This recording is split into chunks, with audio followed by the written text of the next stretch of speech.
van links naar rechts en klappen. En klap, ja? Doe het dan nou 3 keer of nee? Jullie mogen nog meeschreeuwen als het kan. Stel je klaar voor? Ik hoor het niet, kom heel vast. Nog een keer. Zijn jullie klaar voor? Yeah, die gaan we. 3, 2, 1. Doe je linkerhand omhoog. Doe je linkerhand omhoog. Van links naar rechts en klappen. Yeah, en klappen. Nog een keer. Doe je linkerhand omhoog. Doe je rechterhand omhoog. Van links naar rechts en yeah. Alrighty. Vanmiddag, gisteren is het me heel goed bevallen. Na de tweedeling, tussen de tweedeling ga ik daar staan. Jullie hier, geweldig gedaan gisteren. We gaan wederom naar de wave. Ja? Alle vertrouwen op jullie, moet goed gaan. Ja? Alle vertrouwen. Zometeen gaan wij over naar het officiële gedeelte. De line-ups. Maar voordat we dat doen wil ik nog één keer een hartelijk applaus voor al onze beanballers hier. We hebben Taman, Wassenaar, Petros en Houten Dragons. Ze zijn hier omdat zij de nationale beanbaldag hebben georganiseerd. En dat is heel goed gemaakt. Dus zij gaan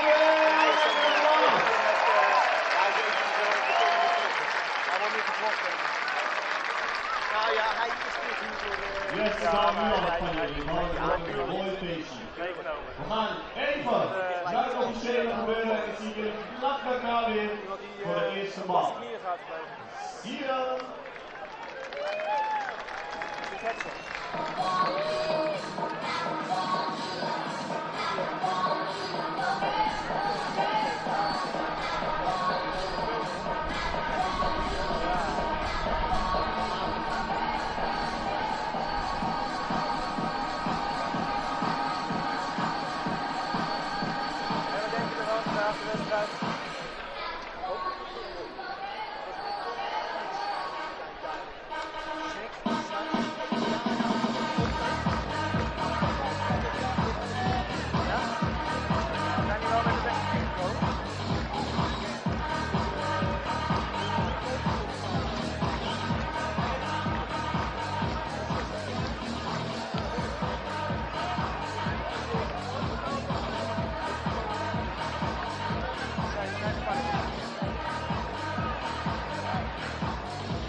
Ja, dames en heren, jongens en meisjes, hartelijk welkom hier in Haarlem in het Premier Sportpark op deze Caribische dag. Het is Team Kingdom of the Netherlands tegen Curaçao. We gaan direct naar de line-ups en dan beginnen we met het uitspringende team. Dat is Team Curaçao en zij staan onder de leiding van de coaches Henry Satia, Dennis Newman, Quincy Martina en Jonello Jansen.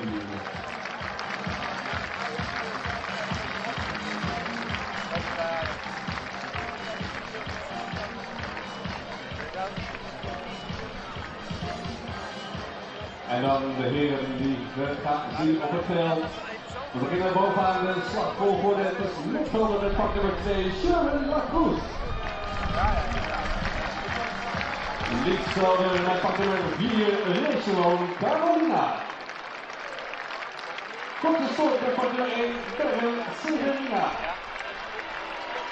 Derde hoekman met nummer 11, Leslie van Geur. Eerste hoekman pak nummer 21, Detley Leonora. Aangewezen slagblad met nummer 27 is Stefan Vidal. Rechtsvelder met nummer 13 is Rachel Michel. Catcher met nummer 33 is Oevi Snijders. Bijna opletten. En de tweede hoekman met pak nummer 10, Cheryl Mojica. En de startende werper aan de kant van Curaçao is met pak nummer 12, Christopher Voerman. En dames en heren, laten we voor het eerste team Curaçao.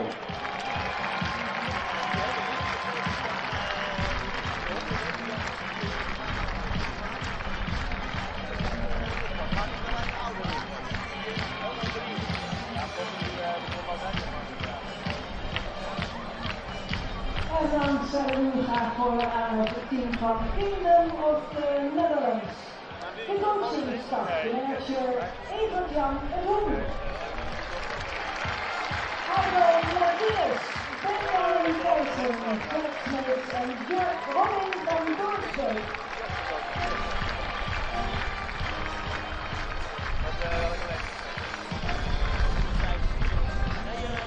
En dan mijn eerste man, nummer 50, midvrouwer Roger Bernardina.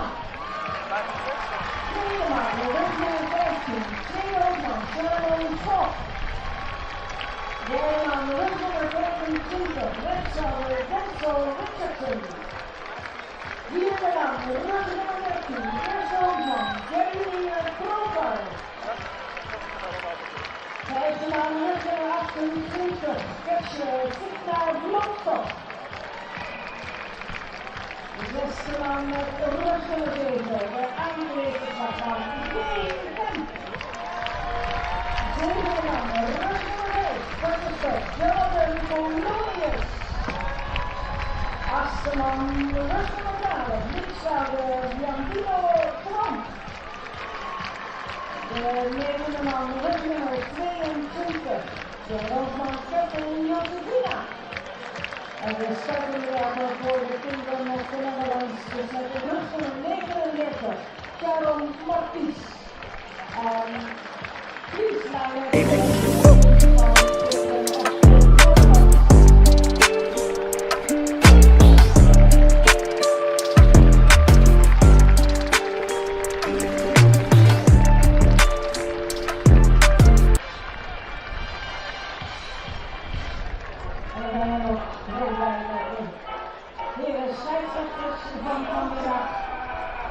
achter de thuisplaats Edwin Louisa.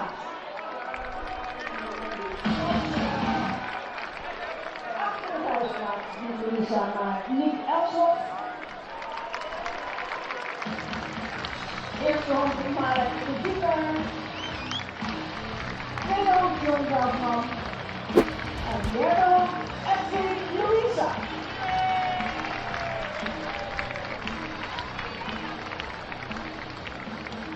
Mag ik u dan verzoeken te gaan staan, pitjes af te nemen, om te luisteren naar de beide volksliederen?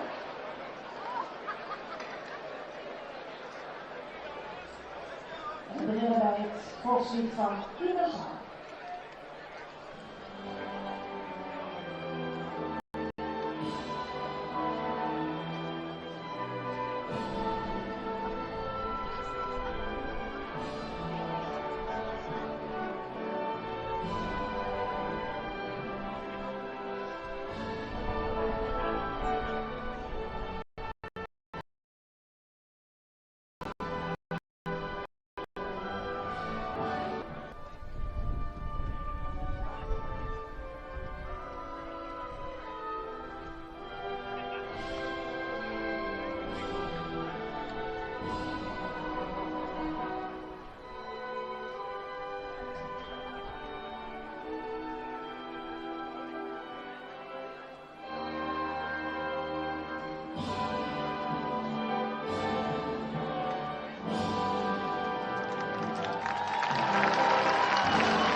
En dan gaat het Johannes.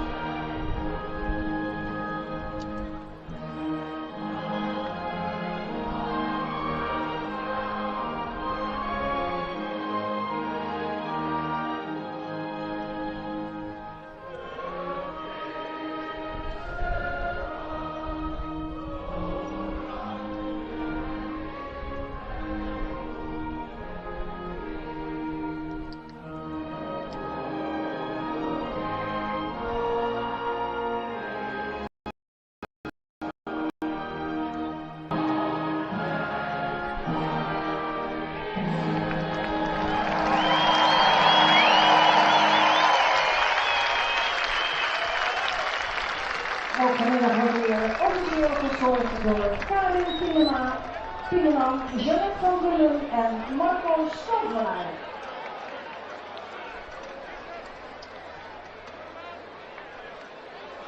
Zijn jullie allemaal goed best? Daar gaan we dan. Doe je linkerhand omhoog, doe je rechterhand omhoog. Van links naar rechts en klappen. Doe je linkerhand omhoog, doe je rechterhand omhoog. Van links naar rechts en klappen. En klappen. En klappen. En klappen. En klappen, klappen, klappen, klappen, klappen.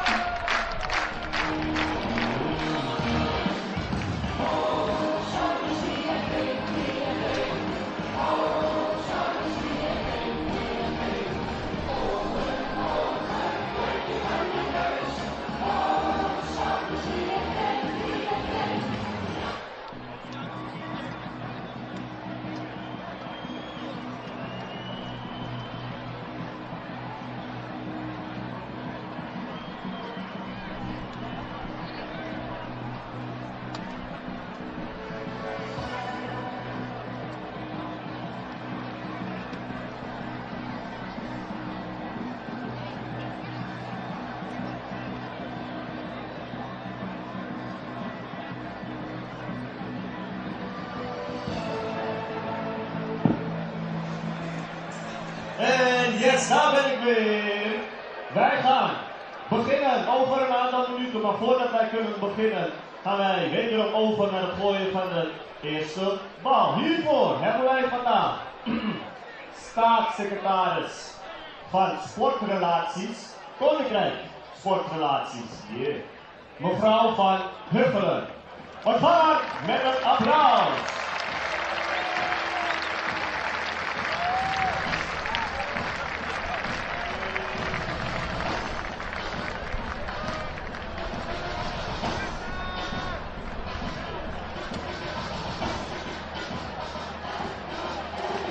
We gaan het weer spannend maken, dus we gaan het met z'n allen. Gaan we.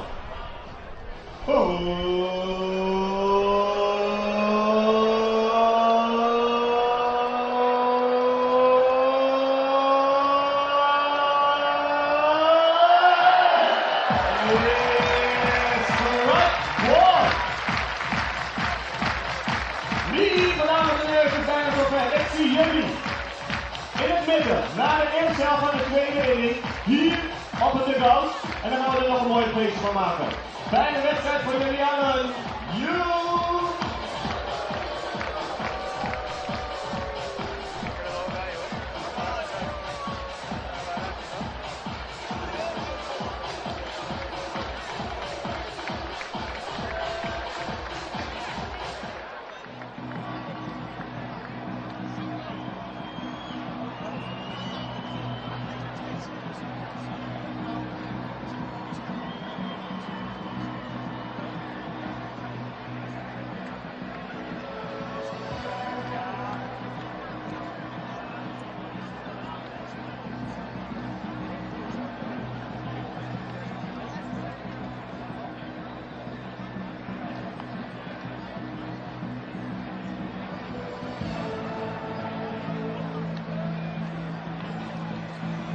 Ladies and gentlemen, welcome back to Haarlem, game 2 of this 3-game day. We got the Kingdom of the Netherlands, led by starting pitcher Shiren Martis for L&D Amsterdam, taking the hill, facing Curaçao, which will start Christopher Koeman. I'm joined in the booth, by the way, my name is Jasper Roos, as always, as every single game so far this tournament. I'm joined in the booth once again by my colleague from yesterday, Sean Houston. Sean, welcome back to the ballpark. Thank you, Jasper. Yeah, it's nice to be here. Another beautiful day. Seems like game 1 had quite a bit of offense today. Team USA topping Italy 9-0, and we'll see what happens here in game 2. A game, for someone like yourself from the Netherlands, I'm sure very interested to see how the Netherlands does against Curaçao. And I'm excited. A lot of good talent on the field today, some former major leaguers, some major league hopefuls, a nice mixture, and yeah, should be a good one.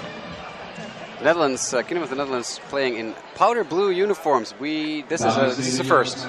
We have never played in powder blue. Yeah, it looks good. They're brand new, part of the new lineup of uniforms that the Netherlands have adopted from their new clothing sponsor, Major. Okay. Well, I think it looks very nice. I'm a big powder blue fan.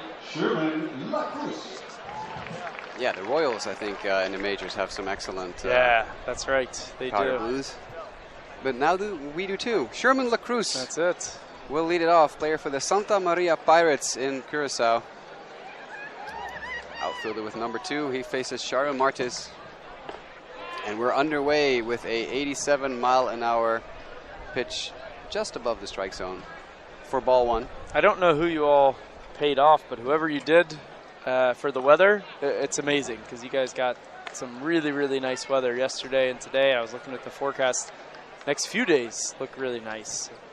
Let's hope it stays that way. Baseball gods are shining down on us so far as Lacruz hits a sky-high fly ball into left field. Handled cleanly.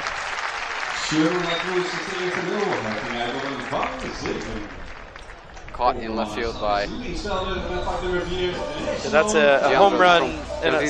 Sorry, I didn't mean to interrupt. No, I was looking for the score sheet to see what name I was supposed to shout out. I was just going to say that that's a home run in a silo, as they say, a mile into the air, but very shallow and left. And bright sunny day like this, never easy, especially when the ball's hit that high. Yeah, you're familiar with playing in a silo, having worked for the Tampa Bay Rays, right? That's it. Yeah, there you go. Ball's clanking off the roof. Yeah. As Rachel and Carolina is down in the count 0-2 quickly, fouling that pitch off over the backstop behind us. Sharon Martis, the starter for Team Kingdom of the Netherlands, as he fires a 90-mile-an-hour fastball just outside. Known internationally mostly for his incredible performance during the World Baseball Classic several years ago. As he strikes out Rachel and Carolina with a breaking ball for a quick 2 outs. It's a nice pitch there to put him away. Showing some nice velo right arm. He threw a no-hitter in 2006 in the World Baseball Classic against Panama, I believe. That's his claim to fame in international baseball, as we see Seferina ground one sharply to first base. Fielded cleanly by Jeremy Profar behind the back. Makes the quick toss to Martis, who does his job and covers first base for a quick first half of the first inning. At this pace, we'll be done in half an hour. Hey, I'm not one to complain, though. We still would have to sit around a while and wait for the 7:30 game, I guess, right? Yep. No chance we can move that up. There's no chance we can move that up. No. Good thing it's fun here in the ballpark. It's completely sold out today, as you can see to our left and right, Sean. Not a seat available today for this matchup between Curaçao and Netherlands. We had a brass band walking through the stadium earlier. Oh wow! Yeah, you got I here. love that type of music too. I'm sad I missed it. Yeah, we had a lady dressed up in a bright pink feathered bikini with a giant feathered thing on her head. Wow! Dancing in front of the brass band. They made their way through the stadium to get the people going, get the crowd into it. That's awesome. Yeah, I think I said yesterday on the broadcast for the Team USA versus Team Samurai Japan game that this is my first time attending Honkbalweek. You never quite know what to expect, right? I've seen thousands of baseball games in person, having worked in professional baseball in the U.S. for 6+ years. You never really quite know what to expect. But, I'm thoroughly impressed. I think you guys have done a wonderful job in putting on this tournament. I, of course, can take no credit for it. I just show up and call a few games. But, you and everyone else involved, big kudos, tip of the cap. So far, it's been absolutely gorgeous. Really fun environment for some baseball. And seemingly, from the games I've seen and what I've read and heard, it seems like everyone's having a good time, players included, not only just the fans. So, kudos. I do appreciate you taking the time out of your schedule to call a couple of games with me. Yeah, I'm excited to be here. It's fun to have a rotating booth, different partners for me to do these games with. Yeah, it's Cameron Harris of Team USA, as we have the home run for yesterday from Roger Gravina on our screen with the live feed now, so everyone watching the game. Just a quick call back to yesterday's bomb of a home run that Roger Gravina hit deep right field. The reason we're showing you that because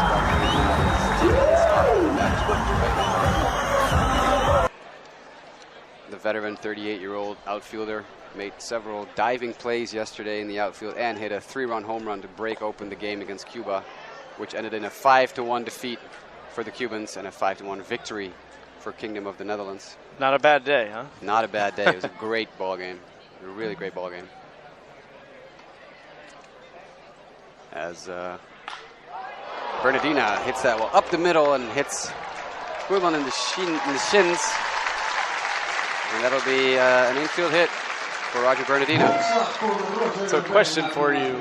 Yes, sir. Jasper, you're obviously more of an expert on this. So Roger Bernardina is from Curaçao. Correct. But plays for the Netherlands. That Why is is correct. that? Well, he plays for the Kingdom of the Netherlands. Kingdom of yeah, the we have to make sure that we say Kingdom of the Netherlands because it's not just the Netherlands. Yes. It's a collection of islands that are part of the Kingdom of the Netherlands, and players, if and when selected, are allowed to suit up for the Netherlands.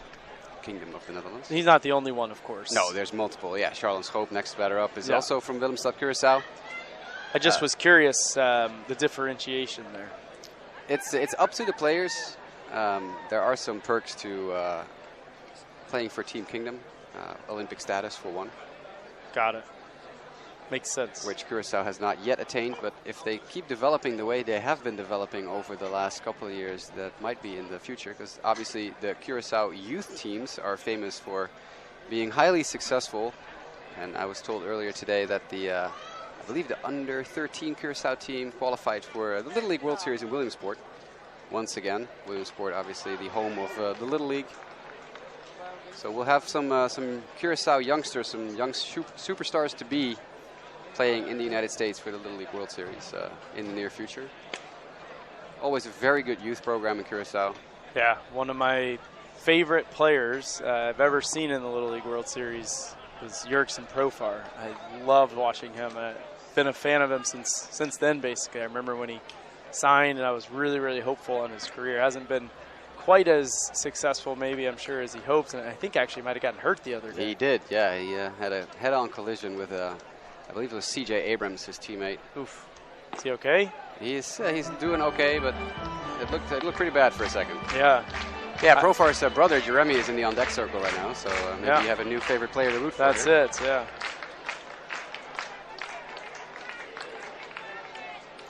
I'm actually lying, it's Denzel Richardson.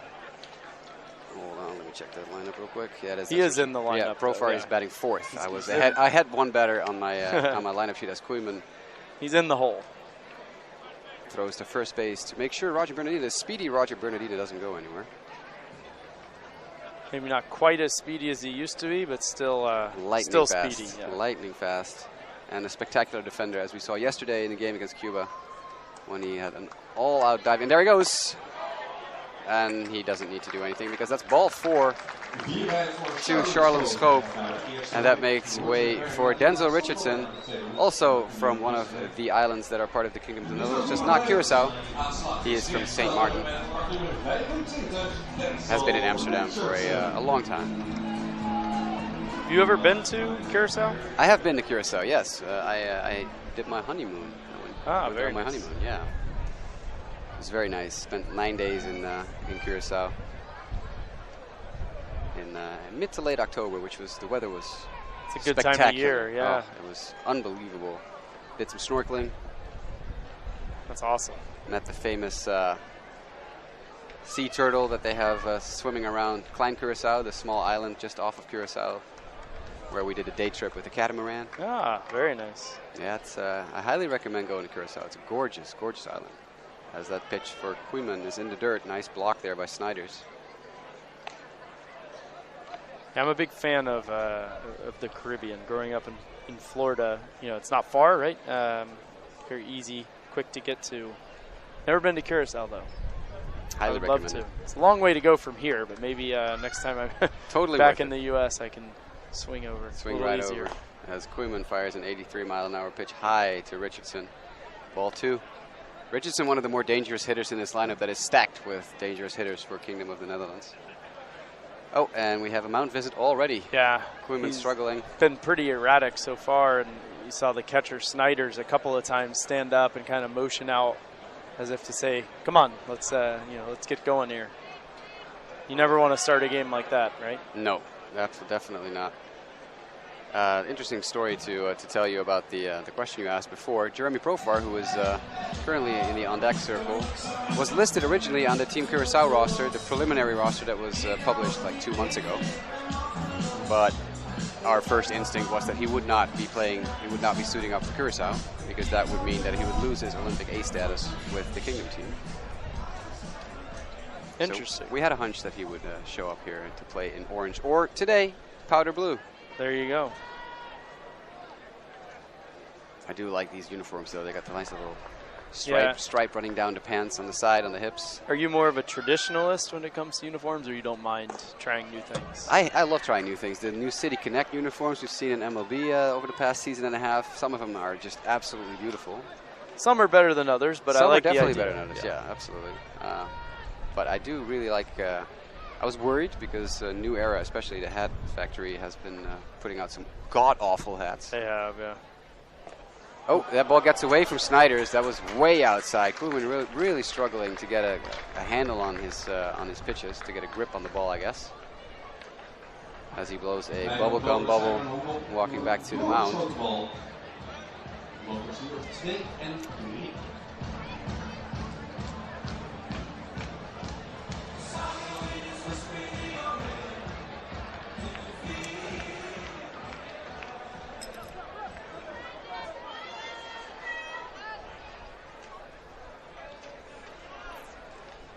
So Richardson with a 3-1 count and 2 runners in scoring position, and Bernardino taking a huge lead. And that is a hanging slider by Koeman, drilled into left field for an RBI base hit for Denzel Richardson as Roger Bernardino crosses the plate.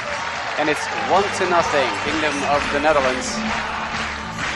Yeah, you can see from Koeman, he's just really having trouble getting that fastball where he wants it to go. And, it's a 3-1 count, typically a fastball count, and he goes with the breaking ball because it's the only thing he feels like he can throw for a strike. And as you very accurately said, definitely a hanging slider there, right over the middle of the plate. And he's lucky Richardson wasn't able to lift that a bit more, I think. But hard ground ball right through the hole, nothing anyone on the left side of the infield could do about it. And now, big spot here early for Kingdom of the Netherlands to really put a big crooked number up on the board, if you will. As Koeman fires an 86-mile-an-hour fastball that's fouled away by Profar, and we see activity in the Curaçao bullpen. They are not going to give Koeman that long a leash. They know if they get in too big a hole, it might be really tough today to crawl back into this game, especially with Shiren Martis on the mound for Team Kingdom. Yeah, and we talked about it yesterday, right? These games all being 7 innings regulation. It allows the managers to have a little quicker hook and be a little more aggressive when using the bullpen because they have 6 fewer outs that they need to worry about. So, yeah, I think it makes sense, especially Koeman really struggling to throw strikes. It's not as if he's making good pitches and the Netherlands are just putting good swings on it. He so far has been all over the place and just missed there. But that's another thing. When the umpire sees you struggling, he's going to be much stricter on the strike zone. He's a little less inclined to give you, a half a baseball on the outer half or these sorts of things. That's Nick Elsov behind the plate today. Marek Vikar from Czech Republic at first base. Second base, John Beltman and Edwin Luisa as third. And there goes Denzel Richardson, a perfectly executed hit and run. As Richardson took off. Oh, Richardson might be gone at third. Yes, he is. He went to third and gets gunned down at third base. But I was going to just rave about that hit and run because that execution was picture perfect. I'll be honest, Jasper. I assumed he was going to make it. I looked down at my scorecard to keep filling it out, and then all of a sudden I heard and looked up, and he was out.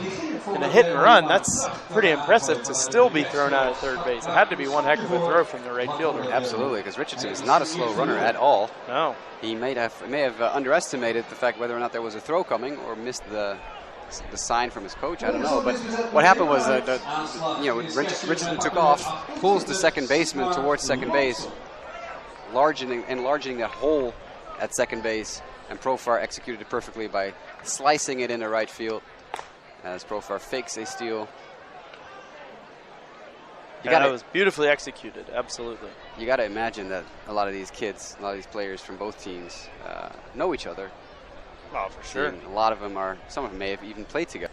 All in the similar age range, all from the same island. As Koeman fires another pitch and Loopskop grounds it into left field for another base hit. Koeman really not fooling anyone right now. Yeah, I don't think Koeman's meant to be in this game very long. He's really struggling. Kingdom of the Netherlands is putting some very good swings against him, and in the times when they're not, he's been unable to throw strikes, and he's put a couple of them on board free of charge. So not a very good recipe. His right fielder helped him by throwing out what would have been a run right there if he had not been thrown out at third on the last one. But he's going to have to start making some pitches and hoping at least one of these hard hit balls is right at somebody, because right now the Kingdom of the Netherlands is looking to kind of put this game out of reach early. As we see Dwayne Kemp dig into the box. This is his 151st international appearance for Kingdom of the Netherlands. Incredible. Leads the team, the active roster, I should say. He's from Rotterdam. How do you feel about that? That's he's an awesome ball player. I don't care where you're from if you can play ball. He's also a really nice guy, which helps. Yeah. I was visiting the baseball week as a young guy. I saw his dad play for the Dutch national team. Yeah, Adonis Kemp. Adonis, that's a great name. It's a great name. Great ball player too. Strong, powerful outfielder. We used to sing songs about him right about over there in the third base section that I'm pointing out to you right now. Is he here today, you think? I hope so. It would be fun. I don't know if he... have to ask Dwayne. He lives in the Netherlands now, or he has moved back to Curaçao. That might be worth checking into. But Adonis Kemp, great baseball player, as is Dwayne. Long-time Curaçao Neptunus staple. As he takes another ball, it's 3-0 now. And it's looking more and more like Kemp is going to reach first base on a walk, and that will mean that Koeman will have to deal with a bases loaded situation. Already down 2 runs.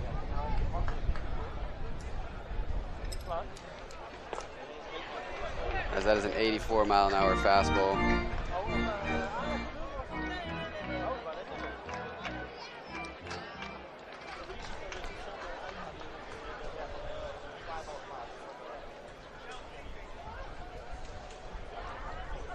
Three and one away here. As Koeman gets set, takes a deep breath. That is grounded to third base by Kemp, and it's just foul. Yeah. That is. It's about as close as it gets right there. Good call by Edwin Luisa, the home plate umpire, or third base umpire. Apologies. Who was right on top of it.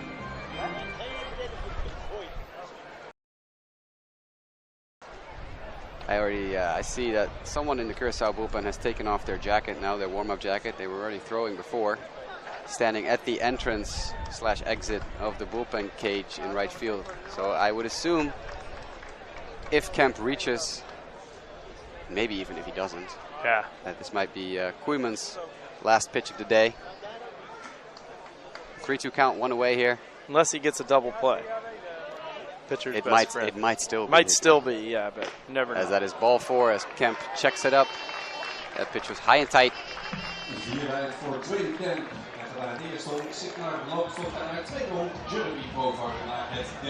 I guess. Yep, there we go. We were right. Ainley Stasia coming out of the dugout, asking for time.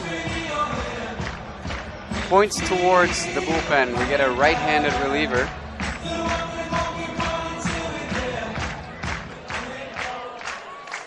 Number 0 from the looks of it.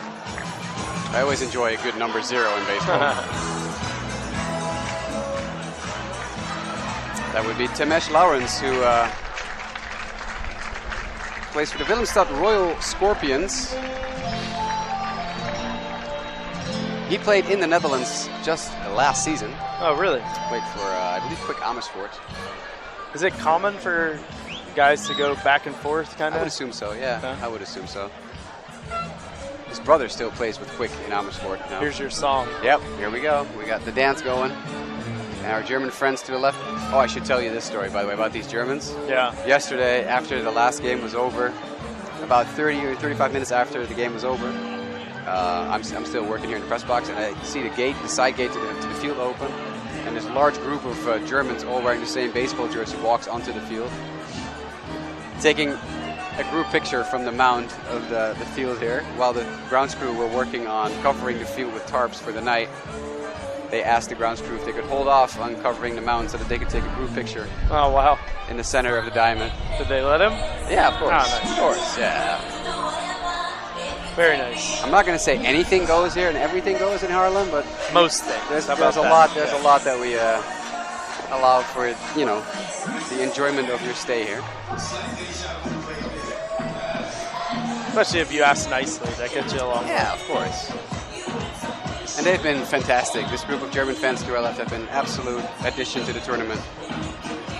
Always the first on their feet to do weird dances, singing along. Might have been leftovers from a few editions ago when we had Team Germany at the Baseball Week. And I think we have a lot of holdover German fans, even though Germany is no longer a participant, or at least not this edition. They still make the time out of their schedule to drive all the way from Germany, get a spot at Honkbalweek's camping. We have a campground right outside the stadium where people, if they don't want to go back and forth to their house every day, can book a spot, put a tent up, and stay here for the week. Is that what they get to do? I assume so, yeah. I don't think they're going to drive back to Germany with the amount of beer they're drinking every day. I just thought maybe they get a hotel or something. Could be, yeah, maybe they got That'd be an Airbnb or expensive something. week, though, yeah. That would be pricey. So Koeman is gone. Tamesh Lawrence is the new pitcher for Curaçao. Maverick Lawrence, I believe, is also a Lawrence that still plays in the Netherlands. And I believe there's another one whose name is escaping me at this point. Time asked by Snyders to, he needs to get on the same page with his pitcher. New pitcher, obviously, you got to make sure everyone knows what they're doing. I don't want to say anything, Jasper, but I think you might have jinxed us at the end of the top half of this inning. You said, this rate will be over in 30 minutes. And now here we are, 30 minutes later. 30 we're minutes still later. in the first inning. With John Polonius, also from Curaçao Neptunus, batting right now. As Polonius fouls it off for strike two. So Lawrence at least coming in, attacking the strike zone. Yeah, and I think that's, I don't know, but I assume the manager for Curaçao, that's probably why he went to this guy, is to say, look, I just need someone that's going to come in and throw strikes after watching, a lot of very poorly executed pitches. Wow, and that is a wild slider, 77 Beautiful. mile an hour. Wipeout. Just started on the inner half, Yep. ended right on the outside corner. That's a beautiful pitch. no chance for Put him away. Polonius. You wonder why this guy wasn't starting to begin with. That's a good question, yeah. Well, Koeman is a veteran of the team. Perhaps they went by the... Sure. Let's go with the veteran. Yeah, I'm joking, of course, but No, but yeah, it's a fair question. It's also good for Tamesh Lawrence to show up here and just don't give a damn. yeah, there you go. Just go right at these batters. See ball, hit ball. Yeah, This is sometimes that really is it, right? Especially if you can locate your pitches. I mean, everyone's going to get hit sometimes, right? But you come in bases loaded, one out. I think it's fair. Most people would assume give up a little bit of damage, but not if you can come in and quickly get that strikeout like he did. It's facing Giandido Tromp right now, left fielder. I like that name, Giandido. It's a Is great that a name, popular yeah. name? I have never heard it before. No, there are multiple Tromps in Dutch baseball. All I've heard the surname before, yeah, Very but I talented have players. not heard that first name. no.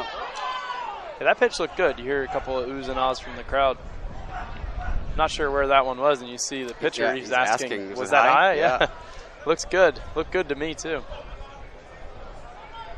We have another Tromp in Dutch baseball, Jandro Tromp, as Giandido crushes it high in the right field. A lot of wind.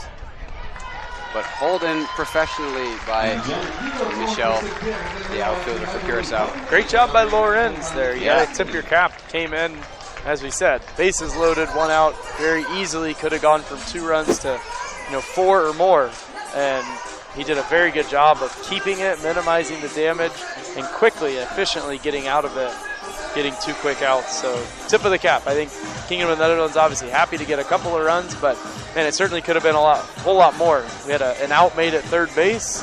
Old adage in baseball, you never make the first out of the inning at third base. And he did just that. And then a strikeout and the fly out, and boom, all of a sudden they're out of it.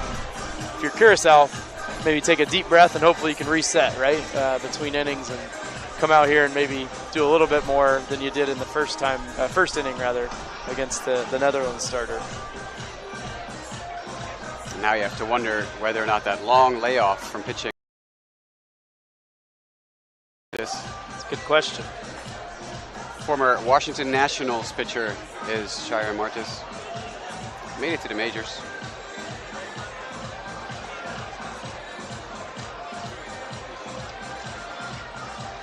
As it takes a little while for Loopstok to get back behind the plate, because he was obviously on base.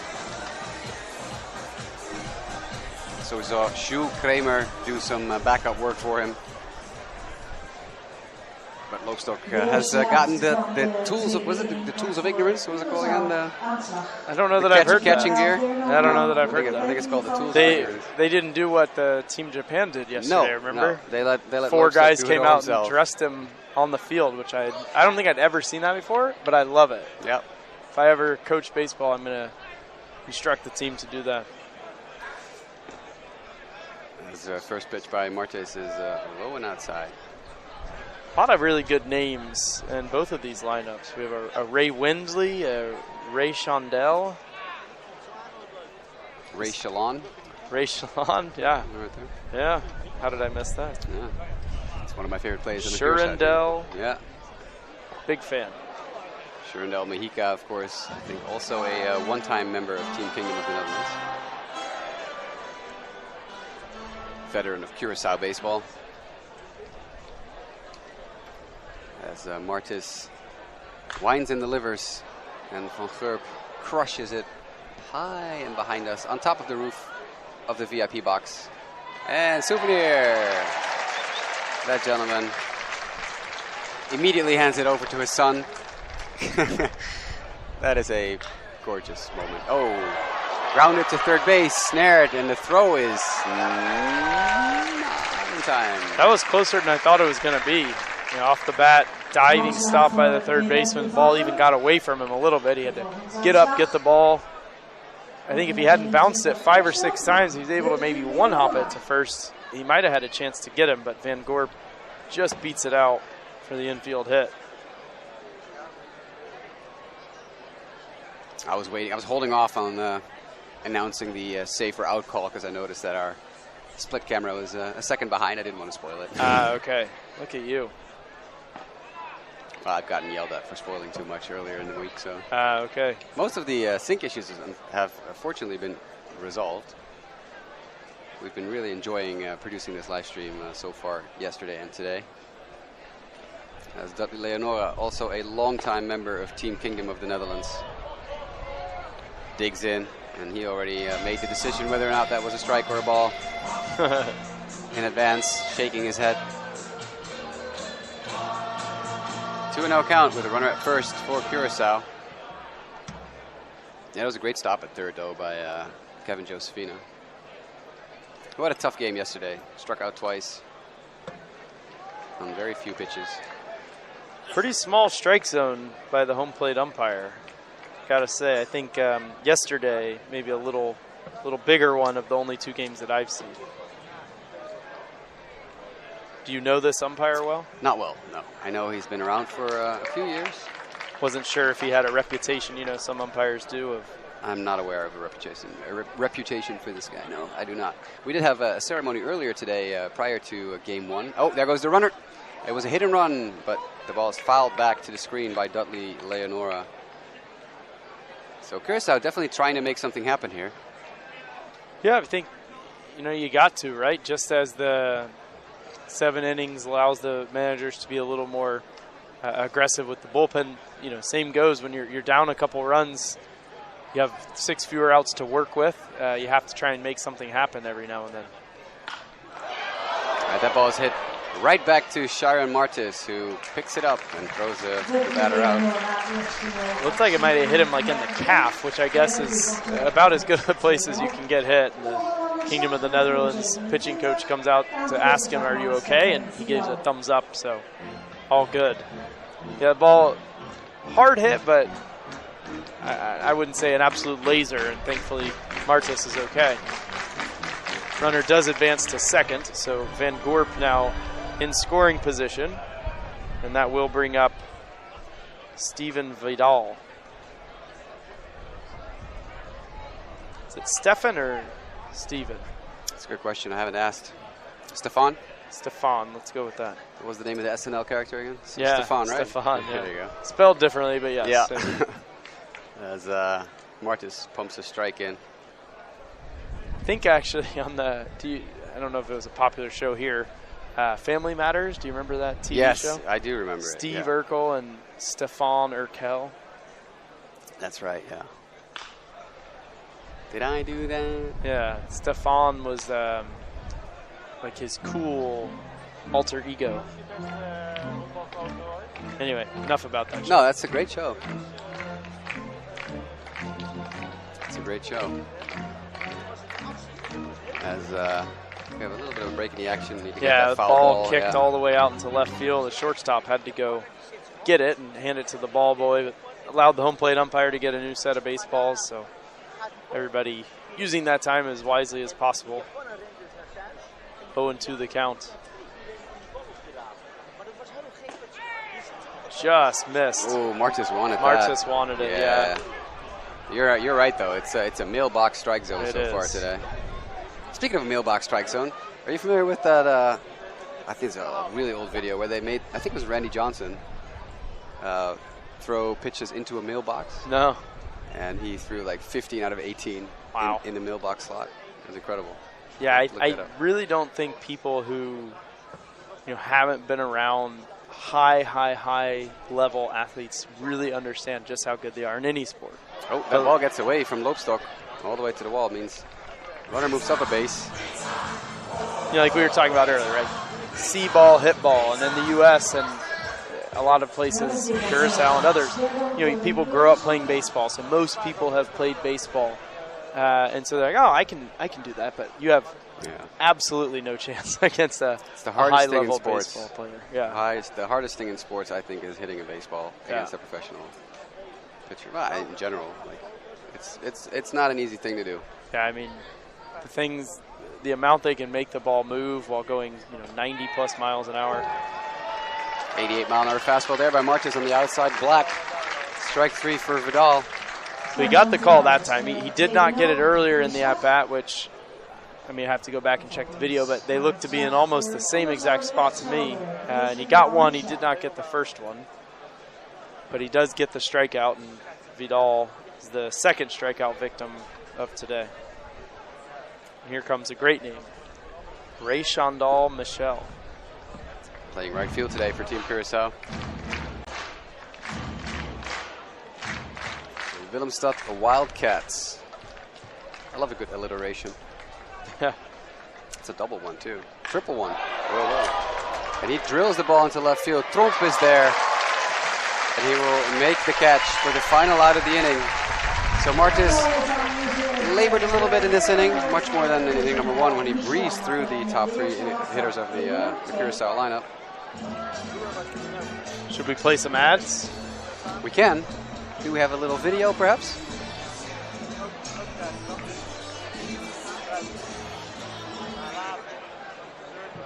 Yes, indeed. Daar ben ik weer. Op de dugout aan de derde Honkbalweek. We get some in-game entertainment, so...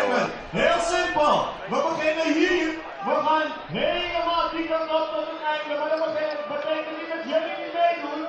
Zodra we daar eindigen, pakken jullie hem daar weer op. Kijk je dat? Mooi. Gaan wij.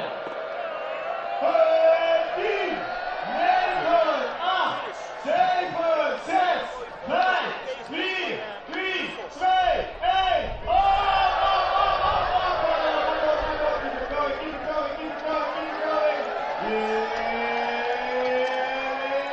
out.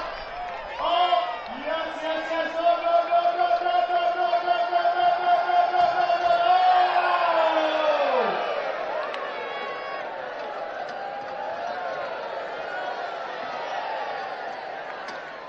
Nog één keer op achteraan.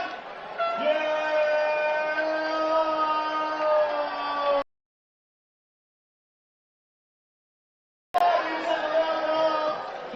Over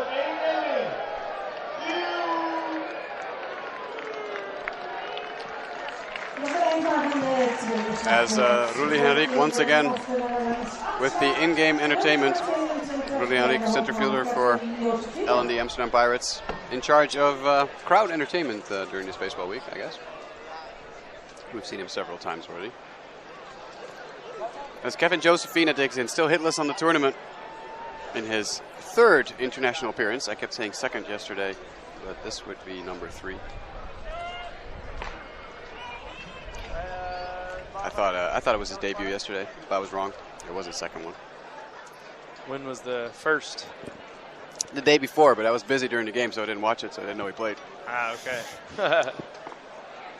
And I got a list from Sepp, the press guy from the Team Kingdom, and he did say to me, he said, here's the list with all the international appearances for every player, but you got to add one for everyone because this is not updated after yesterday's game. And I got so involved in the game that I forgot that I had to add one. It happens. Sometimes it happens. I should have written it down. But a lot going on during baseball week here. A lot of... yeah, you're a busy man. A lot of buttons need to be turned here. People will forgive you. As Laurens fires a strike. 3-1 now to Josephina. So we gave Laurens a lot of credit, and I think deservedly so, in the first inning for throwing strikes, but falls behind here 3-1. Gets a strike on a foul ball here to run the count full, Josephina.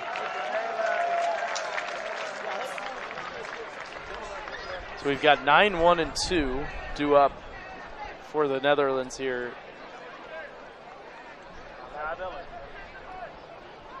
The 3-2 pitch, low and away, ball 4. So Josephina walks to start things off. And that will bring up Roger Bernardina. Bernardina hit the ball very hard. His first time up, singled, and ended up scoring the first run of today's game.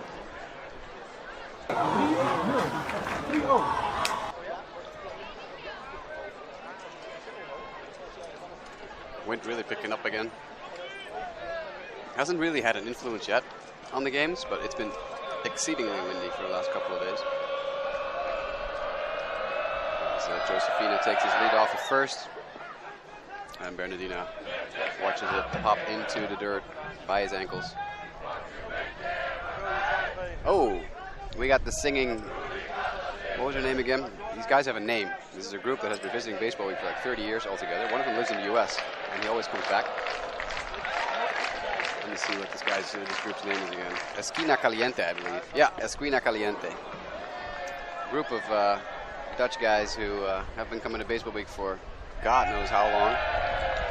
And they always come up with really funny songs during the games, and then people sing along. So they're like Dutch or from the U.S.? No, they're Dutch, and one of the guys is a Dutch guy who lives in the U.S. now. Ah, okay. But he makes time out of his schedule most of the time to come back for Baseball Week to be with his long time. You can see they're wearing the same shirts too, with the red sleeves. The baseball shirts. Yeah, the baseball tees. And they come up with fantastic songs. And it's like as Bernardina lines that into left field, that is caught by Rachel and Carolina. Can't play much deeper than the left fielder was playing there. He had his heels almost on the warning track, but able to race in, make that catch just before the line drive hit the ground. Very speedy runner, Rachel and Carolina, so he can cover a lot of ground. So it makes sense to play a little deeper so you can reach balls hit in front of you if you're that fast.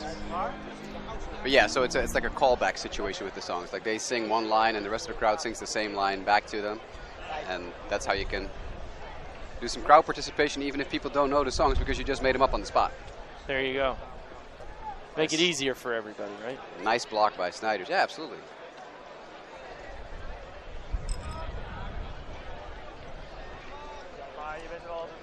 The 1 down runner at first.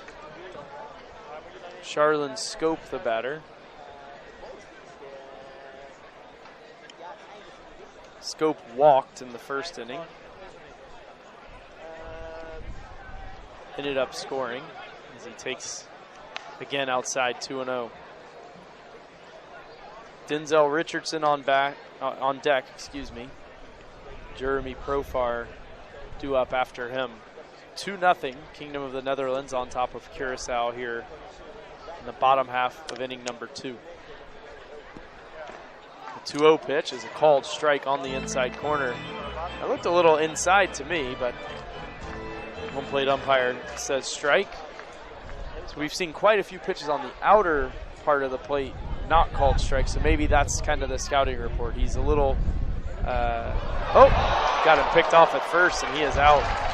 Well done by Lorenz, the Curaçao pitcher. Quick snap throw over to first and caught Josefina leaning. So the pickoff is out number 2.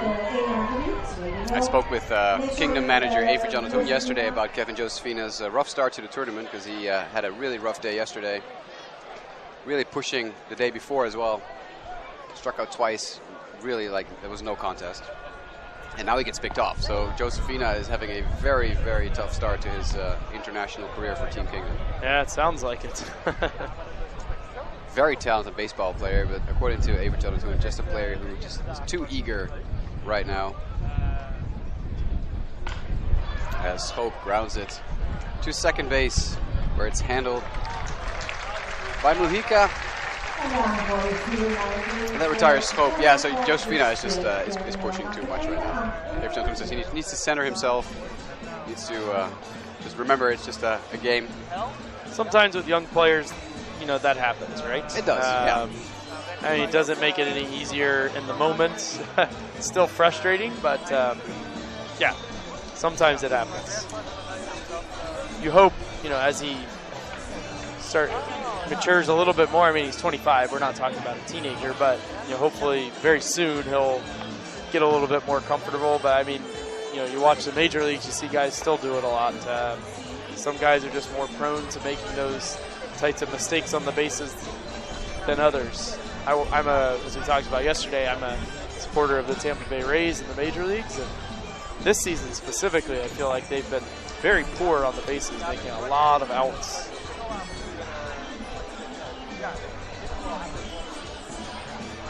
It's frustrating when it happens, though, you know? Oh, yeah, it's hard enough to get on base, and then to just give an easy out to the opposition, trying to take that extra base, or you know, trying to steal when you know you get thrown out pretty easily. It's quite frustrating. I will say though, the move by Lorenz was a good one for a right-hander. He stepped off; it was a very quick throw over, and got him by a mile. Josefina didn't even end up sliding. Is how far he was beat. So 2-0, Kingdom of the Netherlands on top as we start inning number 3, and we will have 8, 9, and 1 due up for Curaçao. Snyders, the catcher, Ulrich Snyders, to lead things off. As Martis fires an 85-mile-an-hour fastball just off the plate on the outside. I was distracted for a moment by those bright yellow shoes again from the Curaçao third base coach. Yeah, they look nice. I just love them. Yeah, I just love them. As Snyders pops it, that's a major league pop-up. Makes Jeremy Profar lose his hat, but he makes the catch on the infield grass.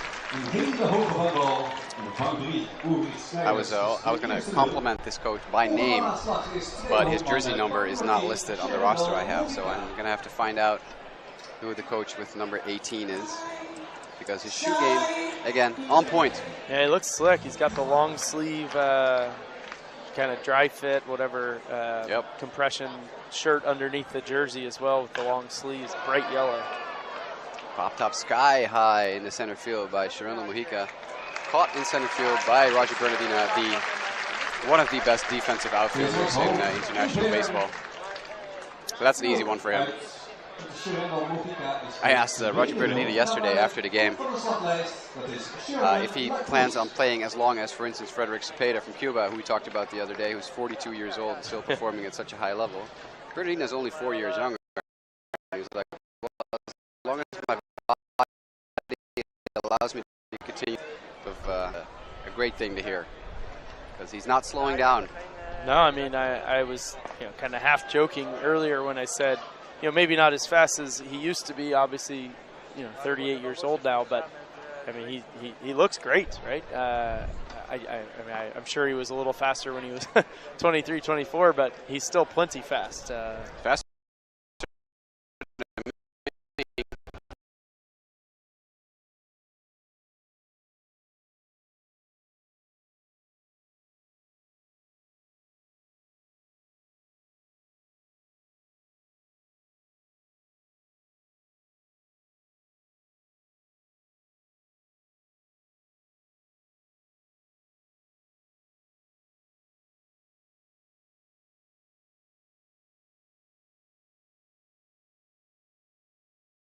At least challenge him a little bit, which, especially when you're down 2-0. There's nothing worse than you go up there and you take 2 quick pitches and you're down 0-2 and you get a weak ground out and then, all of a sudden the at-bat's over, right? Might as well be aggressive, go up there, put some good swings on it and hope you can hit it where they ain't like we just saw there. As we see Josefina play on the infield grass at third base, playing in case of a bunt. Because Rachel Carolina is one of the better bat handlers in the Curaçao lineup. He can do it all. He can poke it into the outfield. He can bunt. As La Cruz faked a steal and then almost slipped, which coaxed a throw from Signar Lopestock. But La Cruz safe. He does do some gardening right now because he tripped over like a little pile of clay. So make sure that that's gone in case it happens again.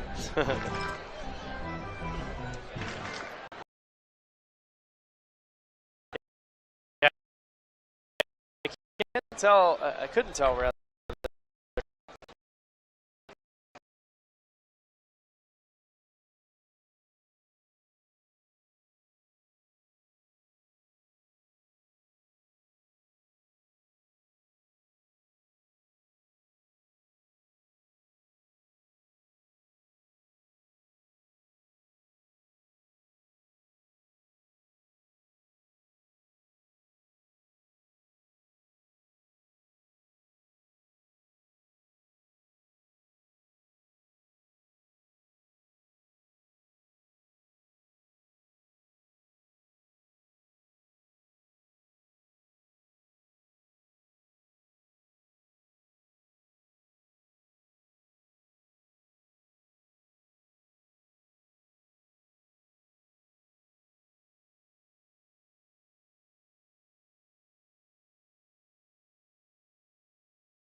as a strike is called to Denzel Richardson, who's batting .600 in the tournament so far.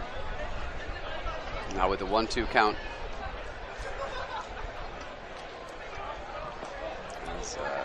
82-mile-an-hour breaking ball on the outside from Tamesh Lawrence, who came back out for another inning, really picking up the slack here for his teammate.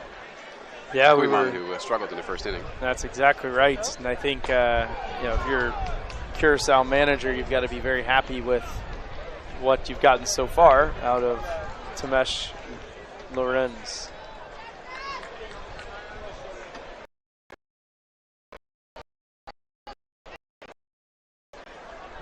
Fulton.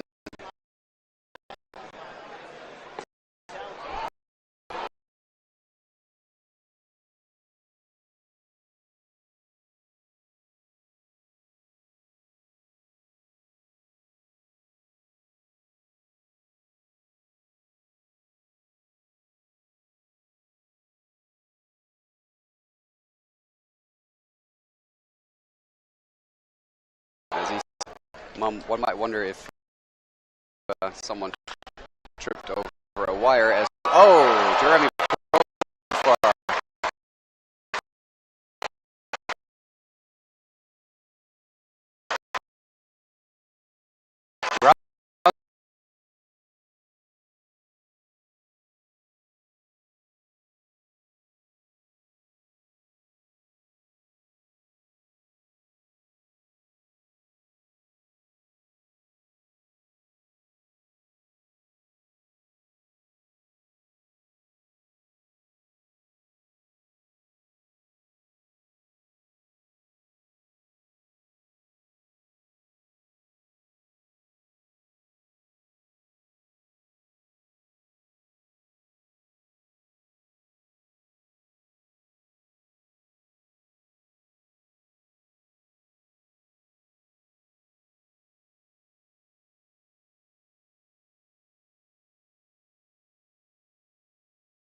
Cardinals. I'm actually not sure what he's doing this year, but anyway, long story short, Brebbia and a few other relievers and I were just kind of having a chat at lunch one day, and don't remember who it was. It wasn't Brebbia, but it was another reliever.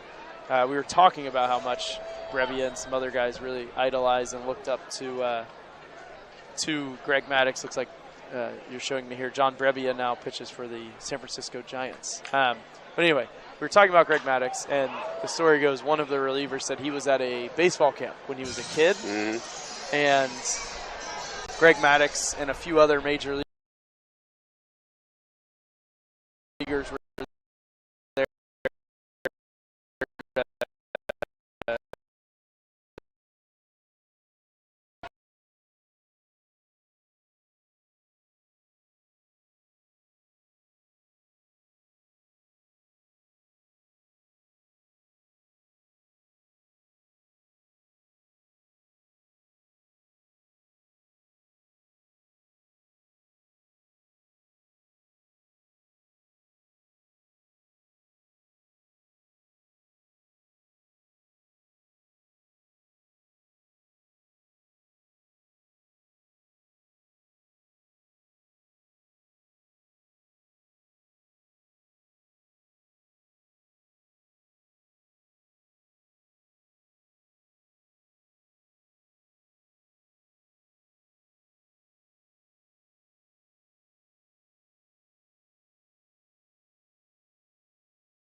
Not able to throw your fastball.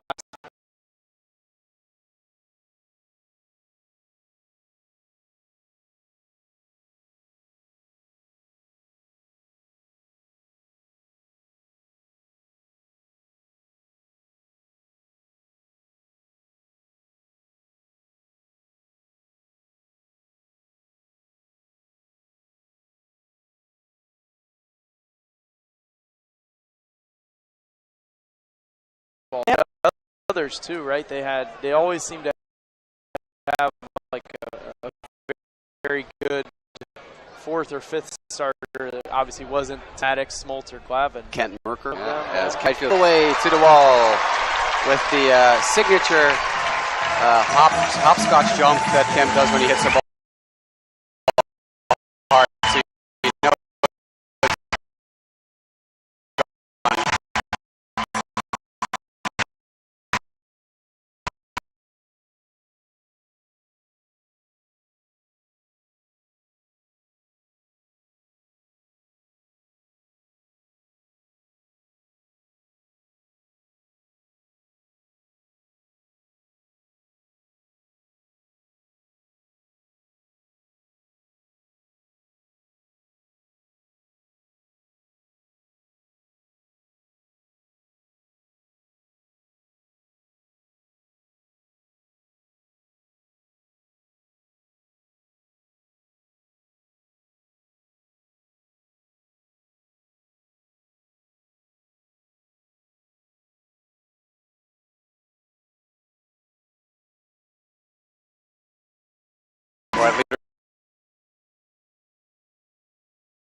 Blues today. To be honest, I don't remember his repertoire. I just remember he was very good. The only reason I remember is because my first baseball video game ever was a game called Hardball 5. I don't know if you're familiar with the Hardball series. I don't think I am. No. L. Michaels did the play-by-play Oh, announcing cool. in that video game. I think it's from 1995 or 1996, so this is way back in the day.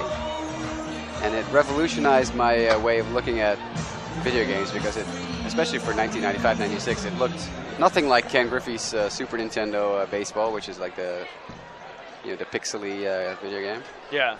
It looked like something. It looked like it was actually like a baseball game. That's cool. And I played against the Braves quite a bit because obviously I was very good because, I played on easy mode. And the Atlanta Braves were 95, 96, one of the best teams in the game. World Series champion. Yeah, so it was runner up the other one. Yeah. It was for me. Anytime I finished the season and I made it to the World Series, the odds were I was facing the Atlanta Braves. So I saw the rotation for the Braves. John Smoltz, obviously part of that. Jason Schmidt was another guy who had a very good major league career. Started with the Braves, then I think went to the Giants. Yeah. But he was one of the kind of near the end of that rotation before kind of Glavine went on to the Mets and Maddox kind of bounced around near the end of his career. But Schmidt was in the mix there for a bit before Smoltz went to the bullpen and that sort of thing. So they had a lot of really good guys. Yep, definitely. If you're watching the stream and listening, we, of course, thank you very much for joining us. We might have had some technical difficulties there for a little bit, but we think things are back. They seem to look nice on the monitor, so Absolutely. let's hope everything back to normal. I think one of our cameras went down for just a little bit. That is a pretty base hit by Safe Arena. Line shot into left field, out of the reach of Kevin Josephina. Hard line drive right there. Nothing anyone can do about that. One of the harder hit balls I think we've seen today from Curaçao. That brings up Ravenly van Gerp, batting 500 on the tournament so far. Yeah, with the Kingdom of the Netherlands leading it here 3-0. If you're Martins, you want to keep that tying run in the on-deck circle. Instantly first pitch swinging for Van Gerp, and that is a sky-high fly out to right field. Yeah, we've mentioned, right, the Curaçao team is going up there and they're going to get their money's worth. They're going up there hacking. They're not looking to walk.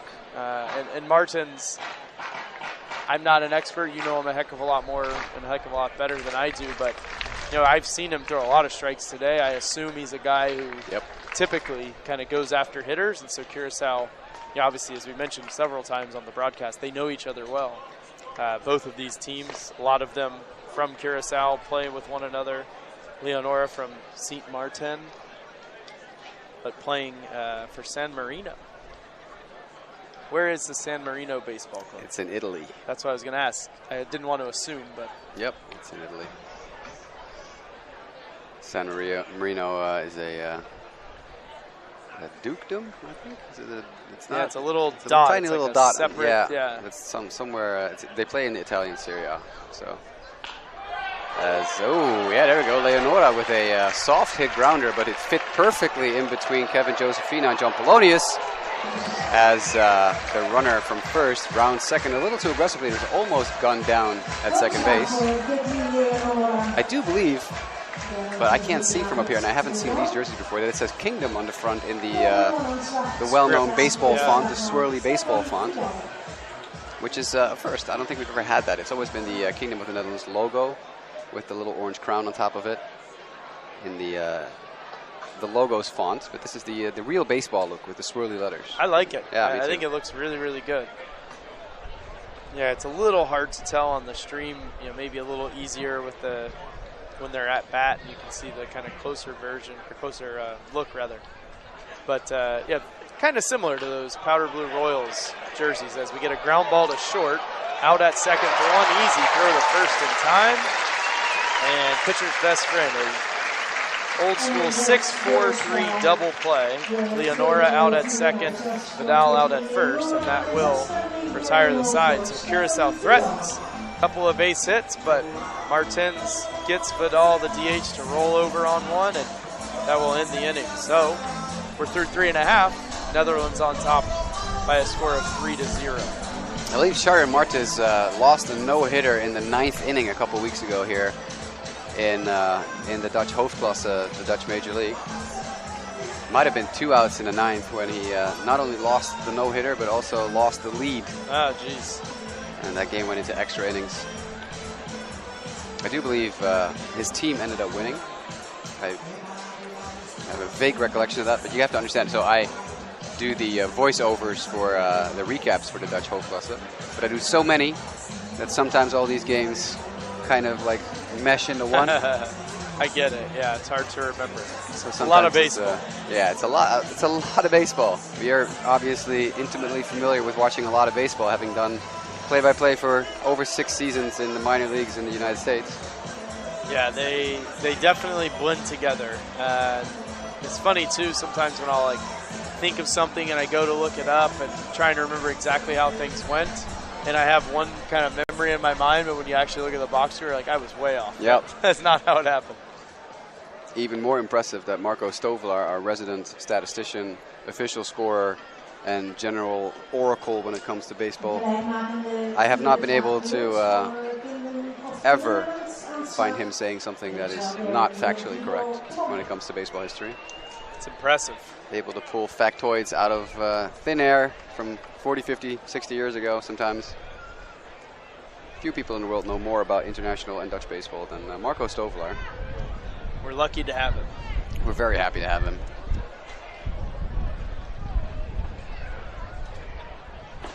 We're going to have Trump, Josefina, and Bernardina due up here in the bottom half of inning number 4. Trump, the leadoff batter here, big swing and a miss, 0-1. Left fielder is 0 for 1 today. He flew out to right to end the first inning. And here he takes outside, 85 miles an hour. Evens the count at 1-1. 8-9-1 due up for the Kingdom team. Trump with the very long pants. They're actually like tucked under the bottom of heels of his cleats. As he pops this one up foul to the right side, back out of play. 1 ball, 2 strikes. Jasper, I'll give you a little break here this half Appreciate inning. it, man. Thank you. I'll do some play-by-play and let man. you rest your vocal cords. Had a lot of games to go this week. Yeah, exactly. And after doing 7 innings earlier today for Team USA against Italy, woof. You got a lot more to go. 1 ball, 2 strikes, bounced in there foul, 2-2.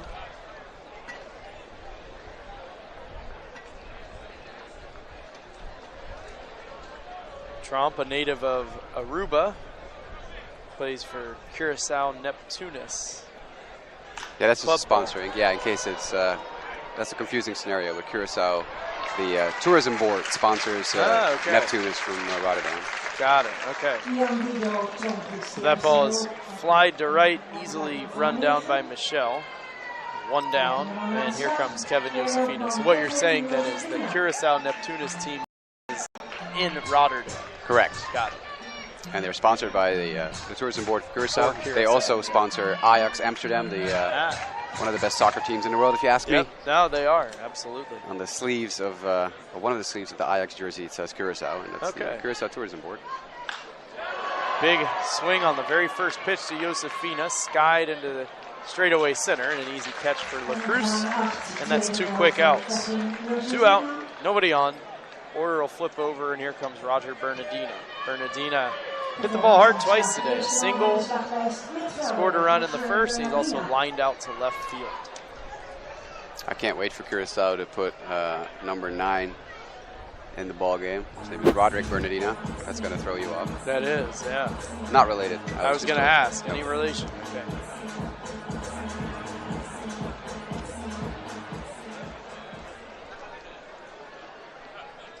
Left-handed batter steps in. Lorenz kicks, and the first pitch is way outside, 1-0. No matter what happens, here in this at-bat to Bernardina, and I think if you're anyone related with the Curaçao team, you got to be very happy with the way Lorenz has come in and pitched today. As we talked about, he inherited a bases-loaded 1-out jam in the first inning and got out of it with a strikeout and a ground out, and he's only allowed 1 run since, and he's an out away here from getting through the 4th inning and at least keeping this game manageable, right? 3-0. Exactly. Netherlands on top. 1-1 pitch, skied into shallow center. Racing in is the center fielder, out the shortstop, and the shortstop with a nice over-the-shoulder catch is Seferina. He slides down to a knee and makes the catch to retire the side. So the Kingdom team goes quietly 1-2-3 here in the bottom half of the 4th inning. And we will head to the 5th with the Kingdom of the Netherlands on top by a score of 3-0.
Met als eerste aanslag voor Curaçao en Michel.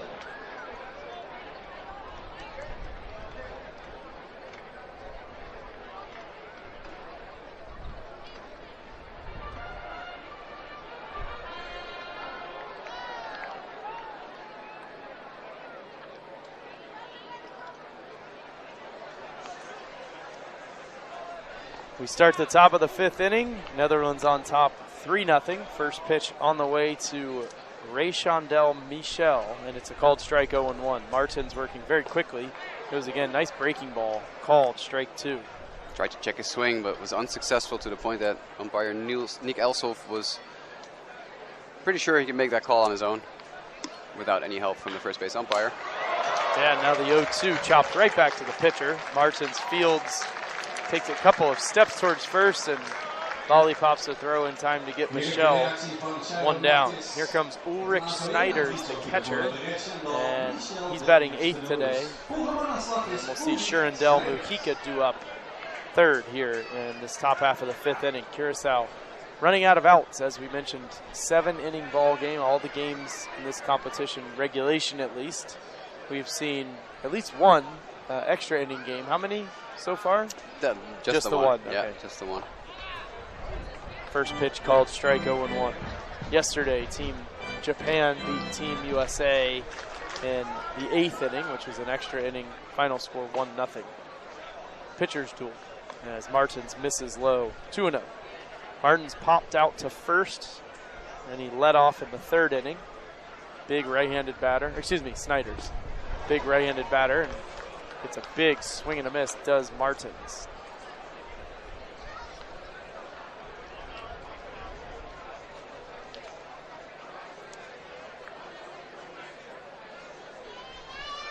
Sorry.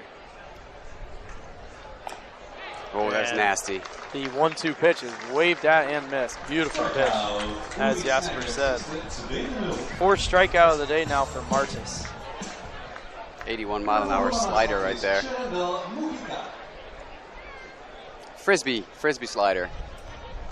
He's a good pitcher, no doubt about it. He knows what he's doing. With the cool orange shoes that match the orange crown on the front of his cap. As you can tell, I do like uniform talk. You do, yeah. Yeah. You follow the UniWatch yes, I do. account? Yeah. Used to have a really cool blog. I don't know if they still have it or not. Yeah. Probably. 1-0 pitch is a called strike on the inside corner to Mujica. 1 ball, 1 strike to the 9-hitter. 0 for 1 today. Flied out to center. He crushes one here to deep left center field. Bernardina back on the track, and he makes the catch to retire the side. So Mujica gives it a ride, but he's out on what ended up being a relatively easy catch for Roger Bernardina, but I think a lesser quality center fielder that might have been a little trickier, but he was easily there to get under it and make the catch. So Curaçao goes 1-2-3 here in the 5th. We'll head to the home half of the 5th with the Netherlands on top, 3-0.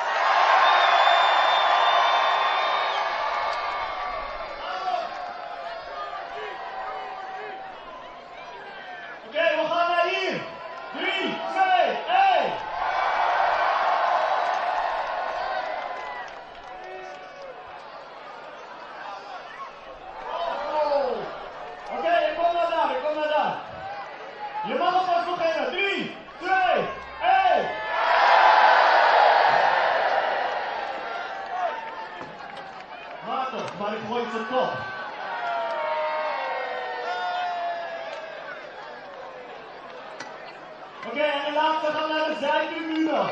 Helemaal naar die kant. En 3, 2, 1.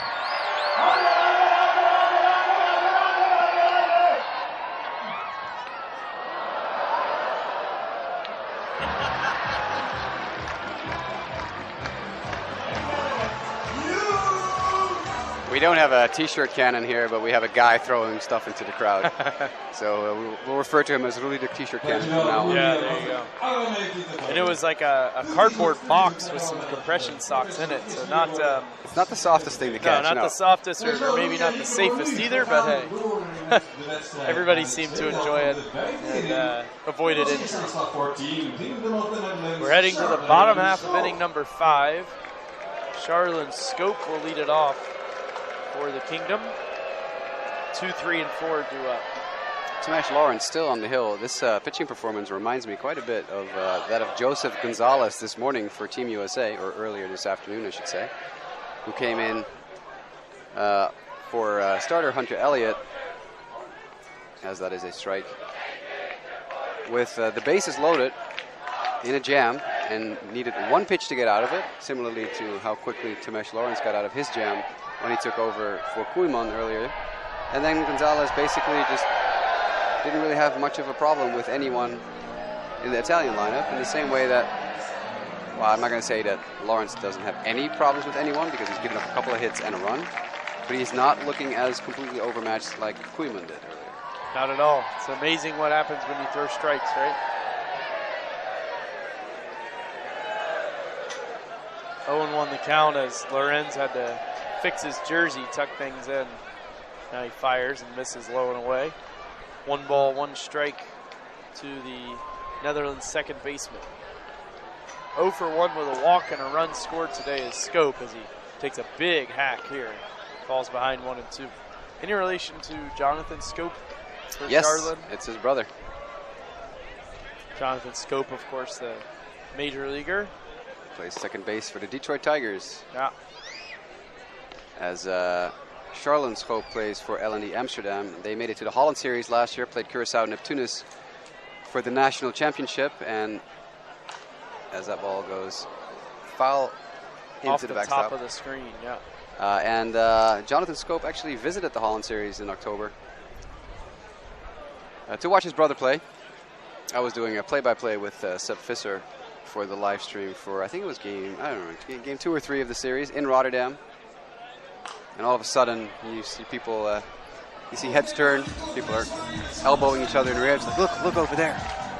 And this large group of people walked in, because Jonathan travels with an entourage. Does he really? Yeah, he does, yep. It's always the same group of guys. I think his wife was with him as well, a couple of kids. Does he spend much time in the Netherlands? He does visit quite a bit, yeah. He went to multiple games in the Holland Series, both in Rotterdam and in Amsterdam. They're from Curaçao, right? They're originally from Curaçao, yeah, but Charlene lives in Amsterdam, so when he comes to see his brother play, he likes spending some time in Amsterdam. Got it. Also not a terrible city to spend some time in. Not at all. Big fan. 2 and 2 the count. Oh, that is not a strike. We've seen that a couple of times Yeah, tonight. Nick Elshoff not having a great game behind home plate. He's all over the place. Yeah, it goes from mailbox 1 inning to as wide as a swimming pool the next. I mean, that was on the chalk of the other batter's box. Yeah, that's an awful At least a call. couple baseballs off. And I don't like what he's doing now. He's looking after Charlene Scope. Yeah. I don't like when umpires do that. Especially when you miss a call. Just let him go. I'm sure he knows it, because Scope is not one to argue that vehemently like he did now. As Denzel Richardson steps in. Ball 1. Scope, the 3rd strikeout victim of the day for Lorenz. With an asterisk. Yeah, asterisk, for sure. 1-0 pitch. Fastball outside. I have to wait to make sure it's not called a strike. Yeah. Ooh, that was bad. Yeah. It happens, though. People make mistakes. It's fine. Absolutely. There was a strikeout earlier. I can't remember who. I think Carolina that ended the 3rd inning for Curaçao. That's right. Similar. Very far outside. Also, look back at the umpire. Not too excited with it.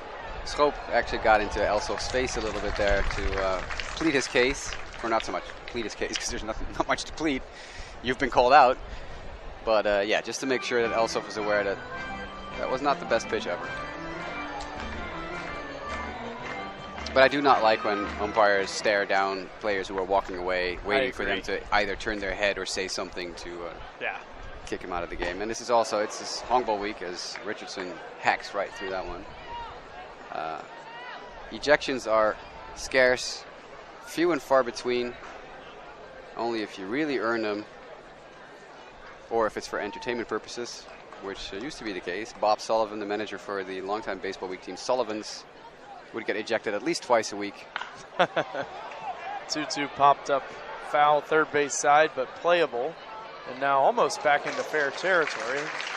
And caught by the third baseman, Don Court, for out number 2.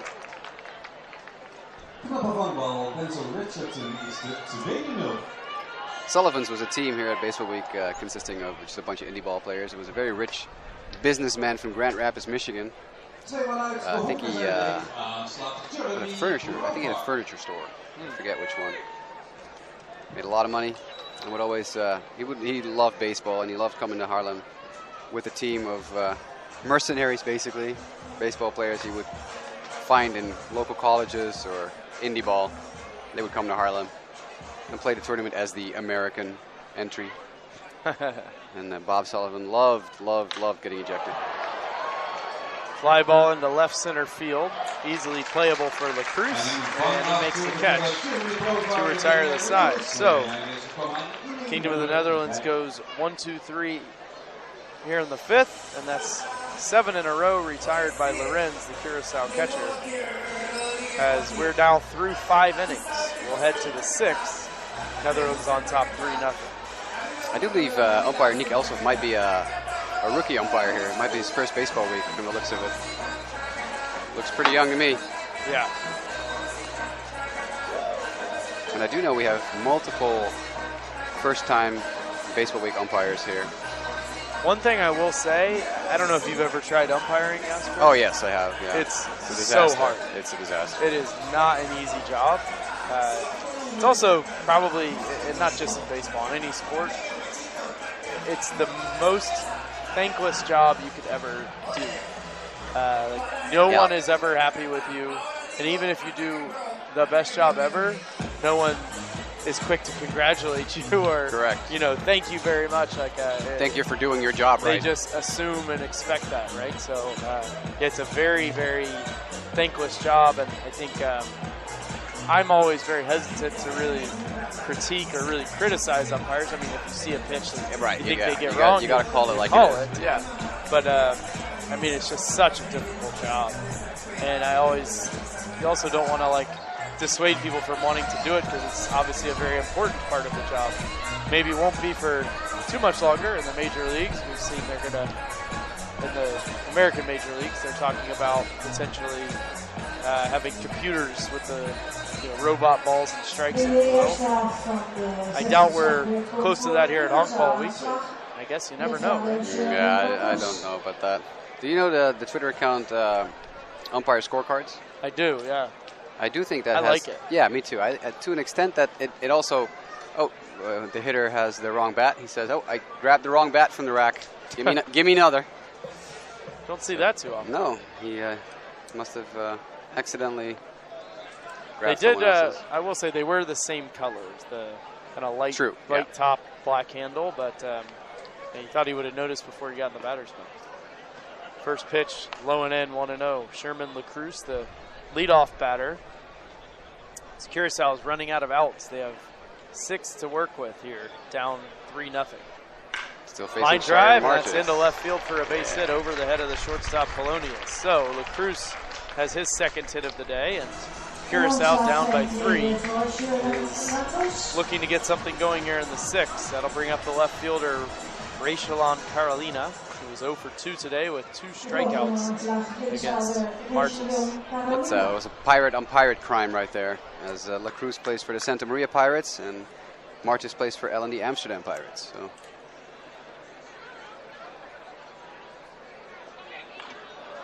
That's Carolina, yeah. That one's foul up the third base line.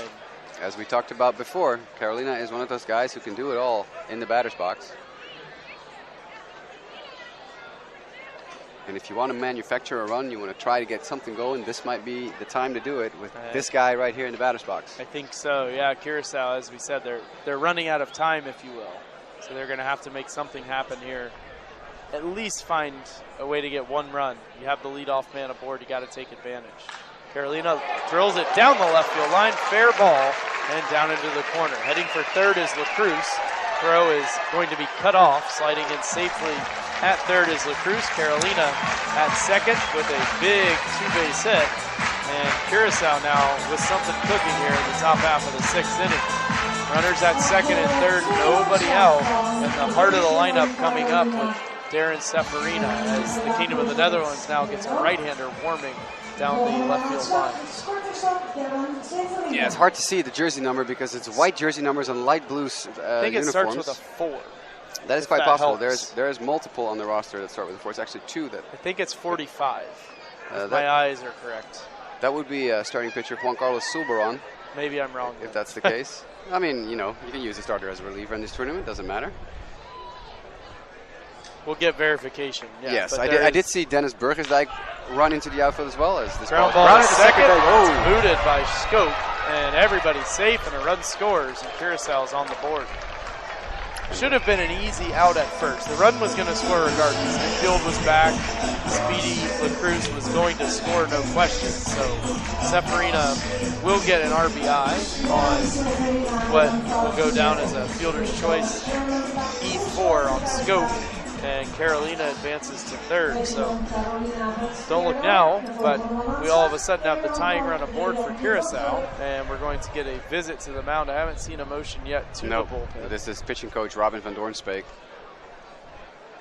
going out to talk with Shire Martis. As I was saying before, Dennis Burgersdijk also ran out to the bullpen, but he's obviously not going to pitch because he started yesterday's game against Cuba. So he's just there to keep an eye on what I do believe is Juan Carlos Zulbaran, if I'm looking at his throwing motion and the way he wears his socks. 45 or 48? I don't know if there's also a 48. It's definitely not 48, because I know 48 and he's white, and this guy doesn't look completely white. No, I don't think 48 is officially on the roster. That's a guy, that's a backup in case someone gets hurt. Got it. Then let's go with 45. I think it looks like Juan Carlos Zulbaran, yeah. That's our assumption. Mound visit over, and Shire Martis is in a lot of trouble here. Kingdom of the Netherlands looking to cling to this lead. Tying run on base at first. As the ball skips out of the bullpen, so we get a slight interruption in play. Third base coach does not feel the need to go get it, so Robin van Doornspeek, the pitching coach, coming out of the dugout to go get that ball. I don't know. A few meters away. Yeah. I don't think the Netherlands pitching coach will care. It gives his reliever a little extra time. Exactly. And now he's gesturing towards Ruben like, block that ball, make that catch. As Jules Kramer is the current bullpen catcher. Big swing and a miss here by Van Gorp on the first pitch from Martis. 0-1. That was a very nice breaking ball there by Martis to start off the at-bat. The 0-1. Inside. 80 Call miles the an ball hour. Close, but just a bit inside. I do like, you can see that on the live stream as well. John Polonius, the shortstop for Kingdom, definitely always backing up whenever the ball is thrown back to Martis, making sure that in case the ball flies over his head, that at least they can prevent the run from scoring. Absolutely, yeah. Runner on third, I mean, that's fundamental baseball right there. I love me some fundamental baseball. Big part of the game. Haven't seen a lot of it lately as a White Sox fan. 1-1, down and outside, 2-1. Yeah, not been the year you all were hoping for. I know. No, sir. High expectations coming into the season. No, sir. LaRussa clinging to his job so far. As he's clinging on to life, I guess. To baseball as it was 40 years ago. Right, exactly. As that ball is 2-1. skied over our heads and foul.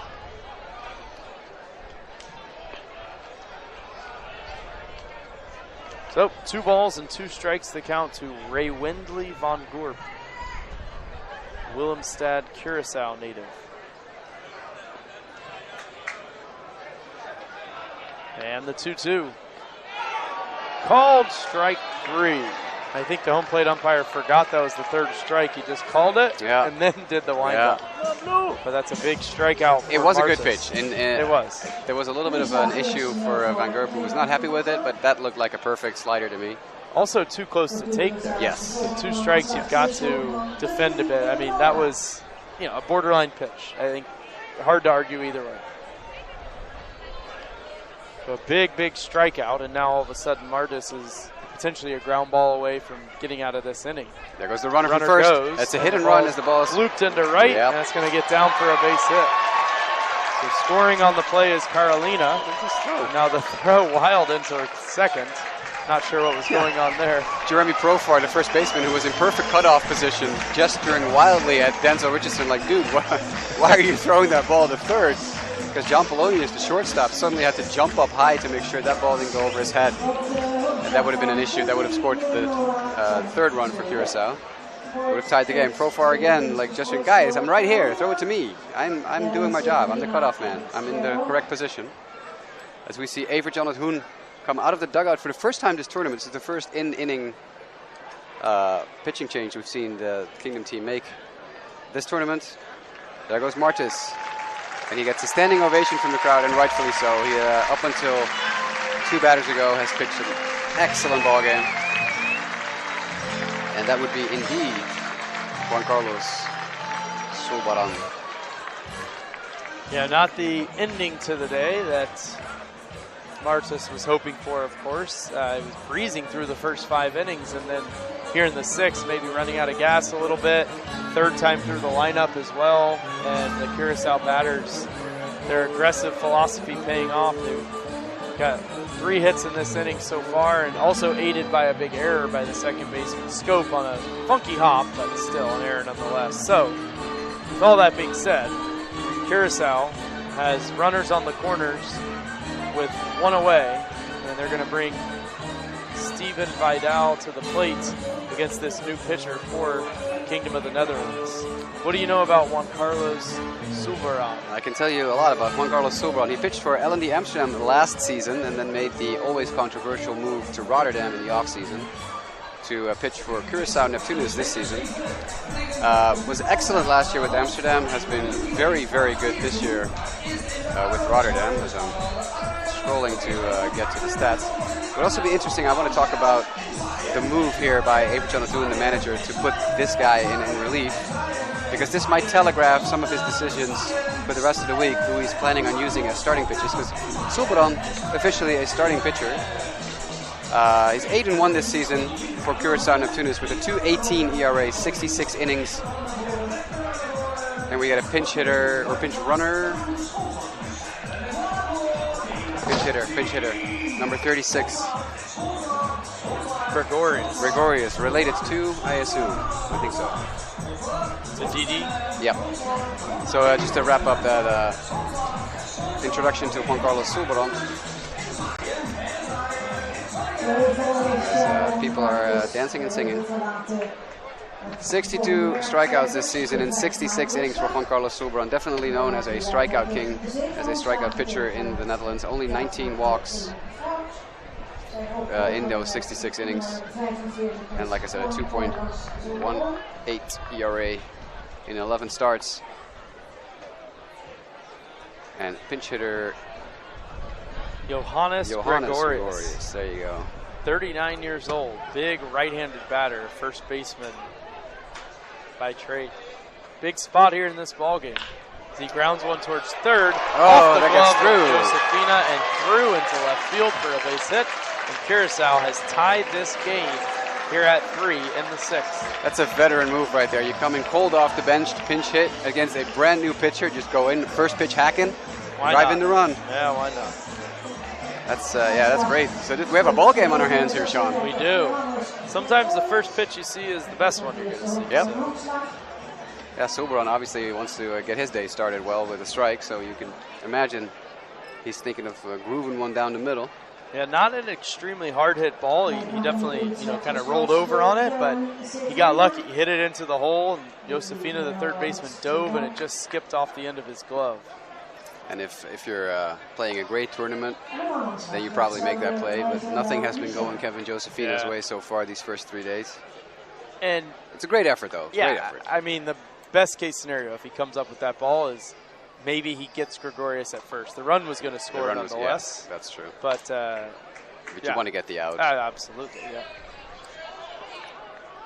Sulbaron is currently struggling to find the strike zone. A little rattled maybe by that first pitch RBI base hit by Gregorius. It goes to show you here, Jasper, when you're in the game of baseball, things can quickly turn just like that. That ball gets by Signarf Loopstok for a wild pitch. Pass ball perhaps because he did get a glove on it, so they might rule that a pass ball. Nope, wild pitch. I think wild pitch. It was. I mean, it would have hit a left-handed batter. I agree. I completely agree. Way out there. You see, occasionally you see scorers rule like if the catcher gets a glove on it, it's a pass ball. But I do agree with you. This was pretty far on the wrong side of the plate. Big pass ball though, because it gets rid of the possibility of a double play. Yep. Or a big wild pitch, excuse me. Gets rid of the possibility of a double play, makes you bring the infield in, and now all of a sudden, a fly ball could tie this game, or excuse me, give Curaçao the lead. Interesting positioning on the right side of the infield with Jeremy Profar, who is currently not wearing his glove on his hands because there's a lot of talking and jawing. There's a lot they're walking him. They're walking him to set up the double play. Okay. There we go. There we go. An intentional walk. Yeah. I think that's what Profar was gesturing and talking about, like, hey, why are we not walking him? And then suddenly they did. The sign came out of the bullpen, out of the dugout that they're going to walk Michel. And we're going to get another pinch hitter. I was just about to say, with Snyder's on deck, I mean, he's a double play candidate, not a very fleet of foot player to get a pinch hitter.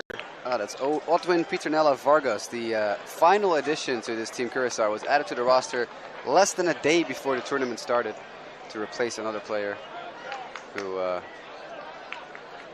don't know, was ineligible to play or was hurt. I don't know why he was taken off the roster, but this guy was the new addition. Imagine if he is the guy who breaks the tie here and puts Curaçao ahead with the bases loaded, 1 out, and Juan Carlos Sulbaron on the mound. And a very good stop by the catcher Loopstok to prevent the go-ahead run from scoring there, and pitch way outside in the dirt. Leonora at third, Gregorius at second, and Michel at first. And Sulbaron really struggling. We have more activity in the Dutch bullpen. That's Kevin Kelly warming up, the top reliever in the Dutch bullpen. Way outside again, and another beautiful stop by Loopstok. Jumping out to his right, and he had to put the glove on the backhand just to prevent that one from getting to the backstop yet again. You know what prospect list Loopstok was on for years? Every year he was on top of the prospect list? No. The funniest names in the minor leagues. Really? That's a thing that MLB.com does. They always have the funniest or most interesting names. He was always in the top 3. Especially because if you translate Loopstok straight up, it means walking stick. Does it really? So it's basically, his name is Francis Kane, or Signarf Loopstok. Okay. There you go. That's funny. Yeah. I love how a lot of words in Dutch are very literal. Yeah, that is. My wife says the same thing every time. My wife is American as well, and she always says the same thing. I love how literal you guys explain what stuff is. Hospital, sick house.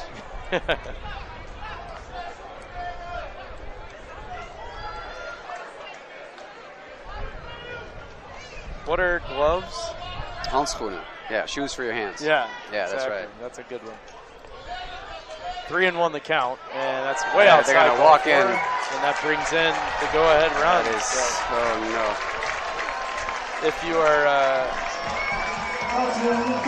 Otwin Petronella Vargas, you don't even have to swing the bat, and you get an RBI, and you give your team the lead. So this guy just got the easiest RBI in his career. Very good job. After being added to the roster half a day before the tournament started.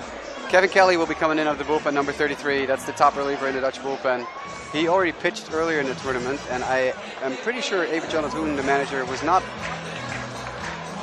happy that he has to use him again, but he wants to stop the bleeding here because with the bases still loaded and 1 away, Curaçao has a chance to really put some daylight between them and the Kingdom team. This cannot feel good. I have to talk to Abe Jonathan after the game because that's part of the deal that he talks to the Honkbalweek media after every game. I like talking to Abe Jonathan when he's won. I don't like talking to him so much after the team loses. Yeah, I get it. Especially with the way this game has gone so far. If the Curaçao team does hang on to win this game, the Kingdom team has no one really to blame, so to speak, but themselves. Sulberod gave up that first pitch single and then intentional walk and another walk. Not a super successful day for him. Nope. He heads to the shower. You have to wonder when the last time was that he came in relief anyway, because he's a starting pitcher. So yeah, it's a good question. That might have played a part in his performance here today. Kevin Kelly, though, if there's one guy you want to put in a ball game to shut the door, it's definitely Kevin Kelly, who's been, I mean, as far as I'm concerned, he's in the running for a potential MVP award in the Dutch Hoofdklasse this season. He's been absolutely spectacular, both out of the bullpen and the occasional start as well. He started 2 games this season and appeared in 10 others out of the bullpen. Is there an equivalent of a Cy Young? There is an award for the best pitcher. There is. But he is, as far as I'm concerned, he's also in the running for the MVP because he can close games. He has 4 saves, but he's also pitched a complete game. Ah, okay. So this yeah, is that's very the John rare. Smoltz of the Dutch Hoofdklasse, basically. Yeah. He's a guy who's good out of the pen and as a starter. But to do that in the same season is it's incredible. Yeah. I don't think that's ever happened. He has a 1.22 ERA in 37 innings this season with 41 strikeouts and only 6 walks. Wow. Kelly does not like walking people. And in this scenario with the bases loaded, that's a good trait. Yeah.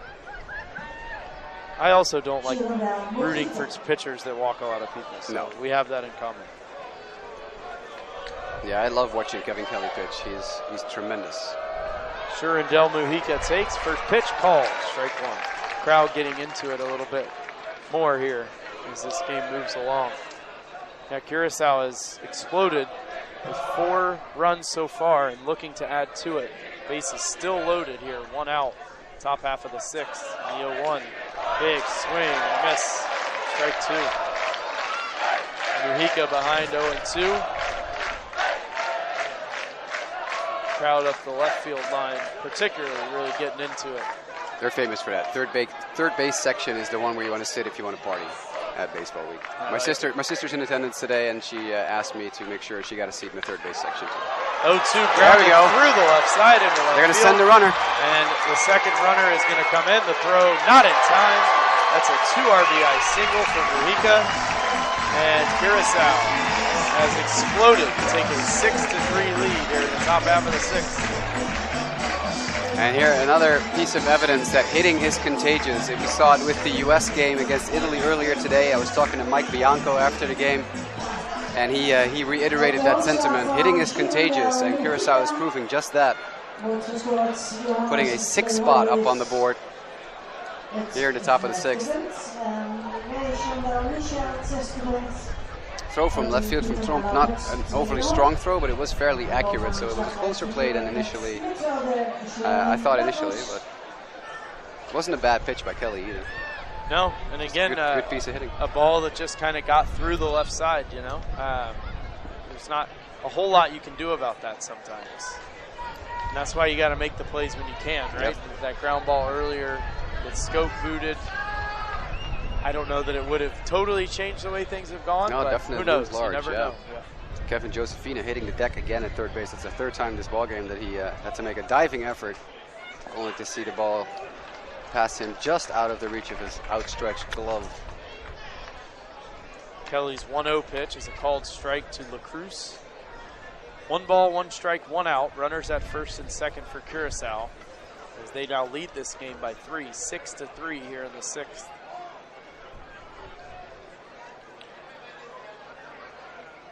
Time called by LaCruz and Seagull flying over the field in left field. We're not far from the beach here, so that makes sense. Not beach weather though right now. It's getting chilly. A little windy and chilly. Yeah. I was out at Zandvoort last week on Thursday for a work event, and it was super windy and quite chilly. It was not very good beach weather at all. if you remember last week, it was like beautiful right before Monday, Tuesday, Wednesday, and then Friday was also nice, but Thursday, not so much. We got unlucky, I guess. Yeah, as we have more activity in the Dutch bullpen, the Kingdom bullpen sending out veteran starting pitcher Mike Bolsenbroek, the 35-year-old who pitches for Heidenheim in Germany, long-time pitcher in the German Pro League.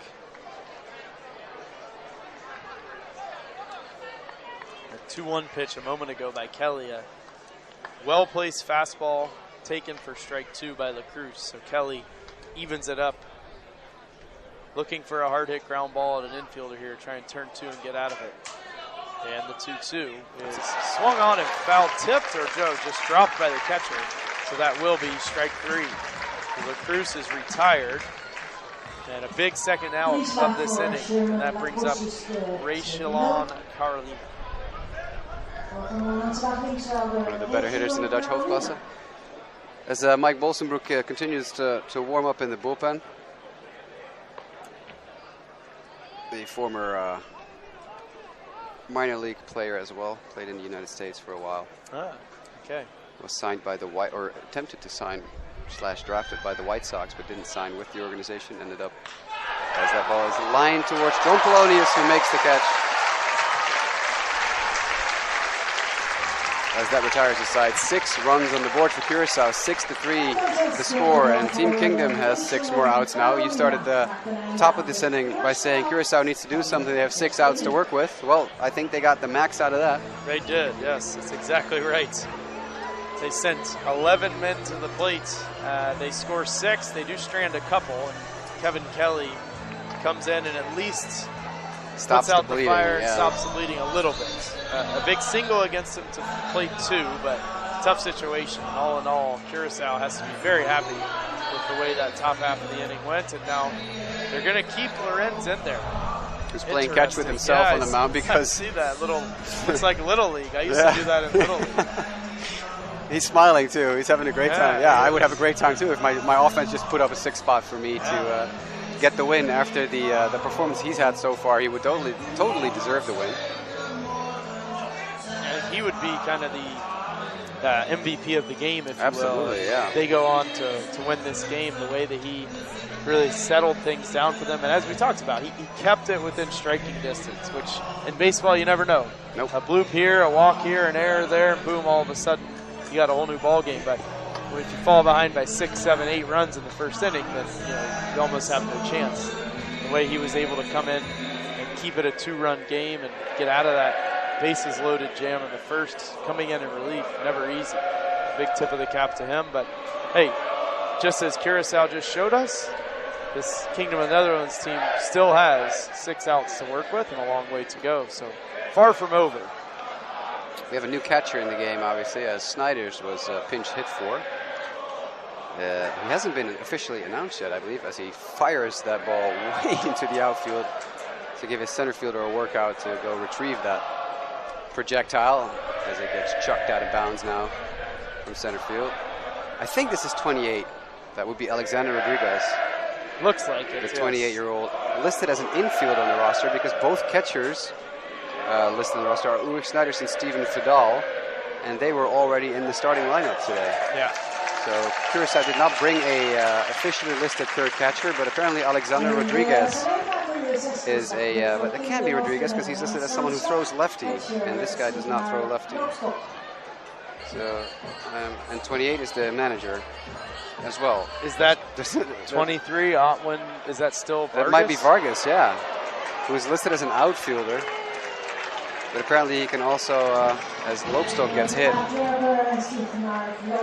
I do notice a couple of inconsistencies on the roster from Curaçao that I have in front of me, so I will make sure that we get that situated because there's 2 numbers 28 on this roster. I think that is Vargas, though. It has to be, right? The guy who came in and walked for Snijders, he just stayed in the game. He just stayed in the game, yeah. It looks like you were saying, 28 maybe with the straps, exactly. It's 23. It looks like we might now get a new pitcher. Yeah, I think I saw a motion to the bullpen for a lefty. Hanley Stasher coming out to talk with his starter. So, indeed, his day is over. I wouldn't have hated if they would have put the new pitcher in at the start of the inning. So yeah, but I get it. He hits the guy. you don't expect someone to get hit right away. Yeah, I think, they wanted to see, probably let him go Yeah. until somebody reaches, unless he, had to throw an insane amount of pitches. But again, as we talked about several times on this broadcast, very good day for Lorenz. He will depart in line for the victory. He is responsible, of course, for Siknar Flostop, the runner at first base, and Alexander Vasquez is the new pitcher for Curaçao. Another number 28. Yeah. A lot of 28s, huh? How is this? But he's not. Is this Alexander Rodriguez, the infielder, the lefty throwing infielder? Might be, yeah. So he's listed as an infielder, but he can also pitch. He's a two-way player. Alexander Rodriguez. Yeah, the guy I was just contemplating whether or not he was behind the plate. So Yes, he's in the game anyway. I just had I did some foreshadowing for you. We're figuring things out on the fly. On the fly here. It's Curaçao sent in, I think, 8 or 9 roster changes in the last 2 days. Changing jersey numbers.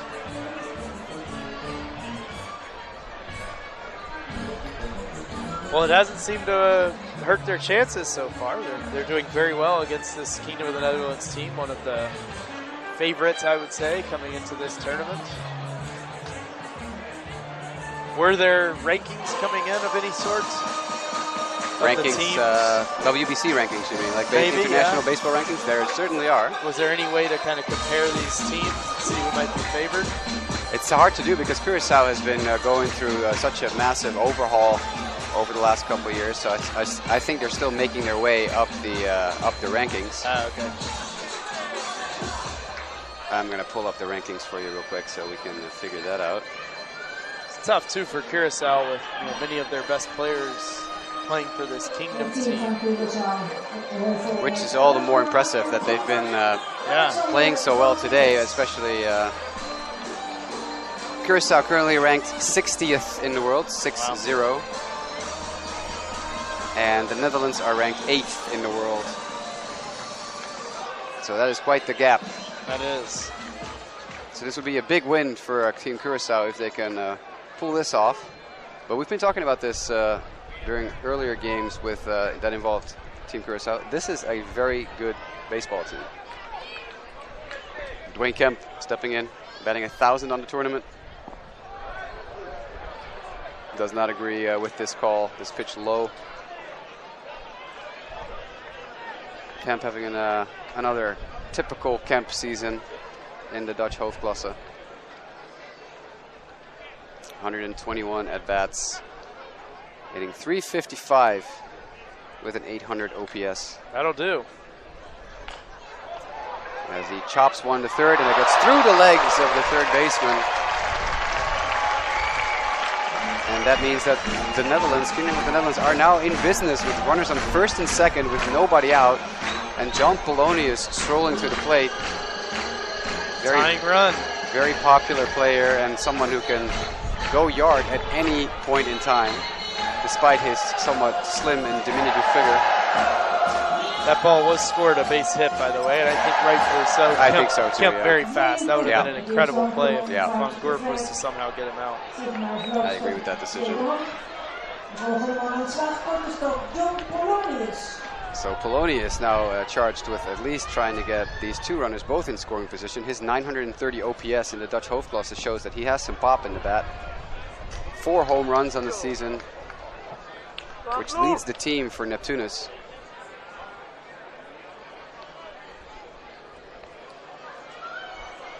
More walks than strikeouts as well this season for Polonius. It's always a good sign that someone knows what's up. He knows the strike zone well.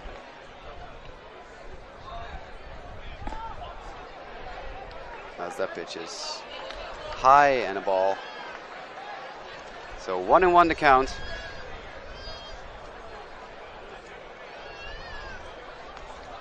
Looking at Kemp at first base, he's not taking a huge lead, even though he's not being held, as the first baseman and third baseman are playing in-ish a little bit, just to make sure in case Polonius bunts, as he fouls one off over our heads behind the VIP boxes.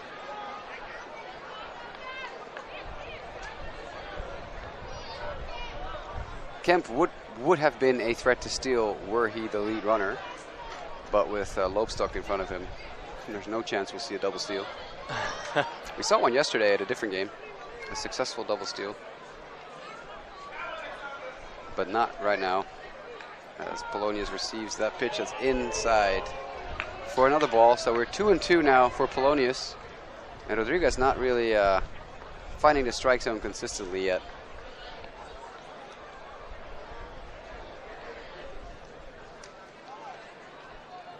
Brief break in the action here as home plate umpire Nick Elsoff cleaned the plate real quick. Gotta do it sometimes. Gotta do it sometimes. It's a Dutch expression, cleaning the plate too. It means getting out of here. Ah, okay. De plaat poetsen. In English, if you say clean the plate, it just means like you ate all your food. There you go. On your plate. Yeah. At least in American English. I don't know about others. I would assume it's people will understand what you mean. Yeah. As Rodriguez fires that pitch, and that is in the dirt, I think. Polonius acted, he was doing a little dance. That was strange. He was maybe trying to sell it. I don't know what he was doing. Polonius is 0 for 2 today. Strikeout and the pop out. But as you mentioned, big power threat, right? Yep, for sure. Shortstop can hit the ball a long way. So we'll see here on this 3-2 if he gets anything to go after. Rodriguez has to be careful. He does represent the tying run.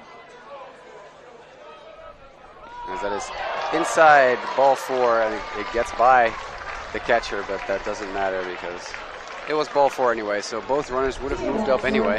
Yeah, when you lead a team in home runs, a team that also has the likes of Dashenko, Ricardo, Roger Bernardina, Christian Diaz, who is not a member of Team Kingdom, but is definitely a very good outfielder, a very powerful hitter for Neptunus.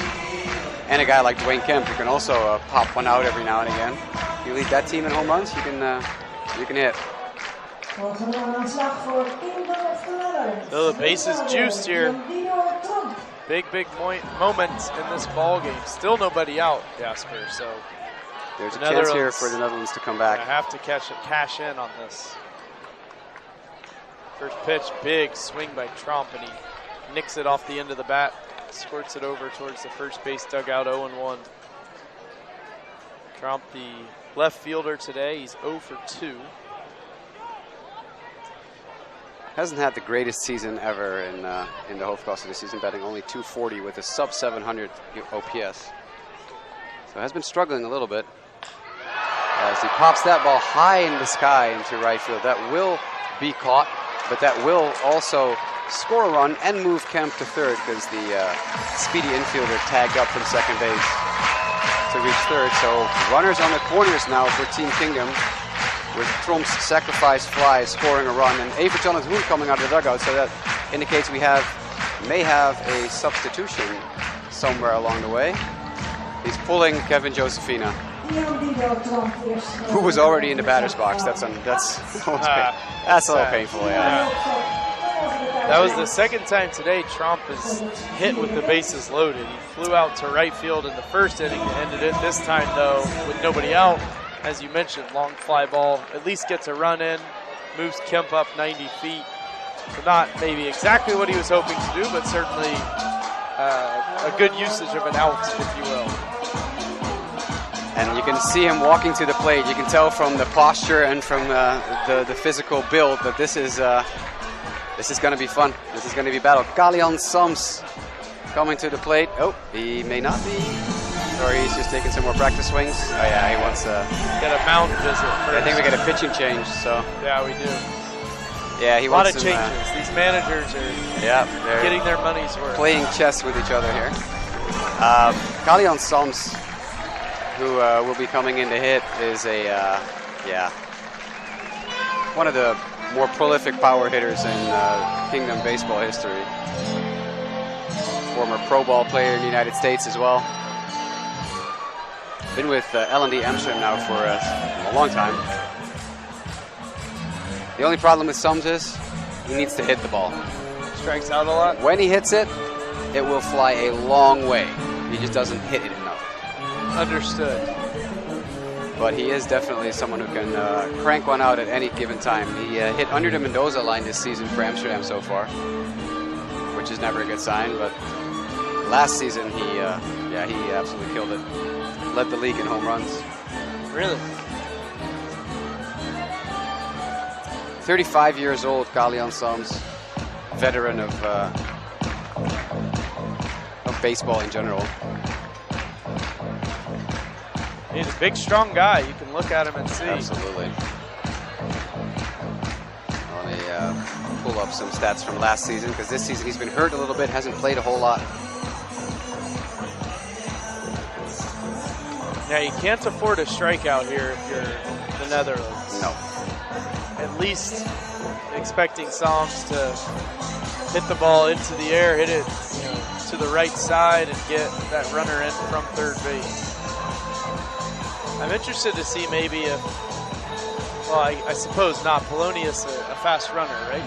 Polonius is a fast runner, yes. Maybe a pinch runner or something over at first, or if you want to get really aggressive, maybe have him try and steal early in this at bat against Sams, because there is only one out, so double play could end the inning. Absolutely. He tied for the league lead in home runs last season, Sams, with Sherman Marlin from Twins Oosterhout and Taylor Clemencia from Quick Amersfoort. Sams 7 bombs last season. Hit 260 last season with an 880 OPS. Drove in 34, 127 at bats. That has actually changed because we added a team, or subtracted a team from the league. So I may have to get back to you on that to make sure. There have been some change. There's been a very interesting change in the Dutch Hoofdklasse, where we're now halfway through the season. They split the league up, and the bottom 5 teams go into their own division, and the top 4 teams battle it out for the rest of the season. Interesting. So things have changed. First pitch, I guess, misses inside. Man, that was a very good-looking breaking ball from the new reliever, who's annoyed that he didn't get the strike call. And I got to be honest, I thought that was a strike. It looked pretty good to me. Number 26, I guess, is the new reliever. Is that what I'm seeing? That would be Herschel on Juliana. Let's go with that.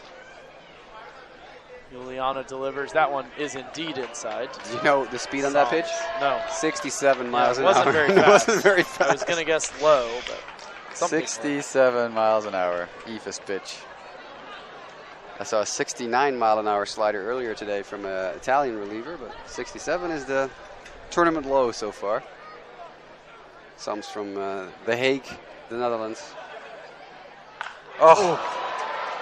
Skies it down the left field line in foul territory. Racing over is the left fielder, Carolina. He makes the catch, and Kemp is not going to try and tag and score. And Carolina will jog in and toss it towards his third baseman. So that pitch was 65 miles an hour. Sams hit it a mile into the air, but not nearly far enough to do any sort of damage. I thought Kemp might try and tag up there, but playing it a little bit safe, I suppose, and wanting to at least give Roger Bernardina a chance. Bernardina, one of the best players in this tournament, and former major leaguer, arguably the best player on the Kingdom of the Netherlands team, or the best hitters. At least during this tournament so far, for sure, absolutely. First pitch to him, low. Oh, strike called. He didn't agree with that either. He nodded his head to the side a little bit, like, no, I don't know about that. He finished 4th in the Dutch league last season in batting, hit .339. Denzel Richardson of Amsterdam led the league with a .433 batting average last season. It's not bad. Pops this one up foul left side. The catcher giving chase. That one is going to hit off of the screen above the Kingdom's dugout for strike 2. I'm really curious why the third baseman, Van Gorp, didn't give chase to that one. He, off the bat, just saw him look up at it. Someone in the field just asked him as well. He was like, well, I don't know. I didn't see it. I guess he gestured. I didn't see it. As soon as it got popped up, I looked at it, and he went like this to look up for the ball, but didn't move his feet at all. Yeah. The catcher goes racing over at a ball that was basically even with the third base bag, and really not that far. I mean, it almost was in play in foul territory. And that was a 73-mile-an-hour pitch, so we have a reliever on the mound here who's just using slower than slow pitches, to get it done. An 86. That's 86, so that's his first fastball of the game, of the outing so far. Yeah, he's been throwing some big sweeping breaking balls. 1 ball, 2 strikes to count to Bernardina. 1 for 3 today with a single, a run scored, and it's also lined out and popped up. The line out back in the second was a hard hit ball. 1 and 2. The pitch.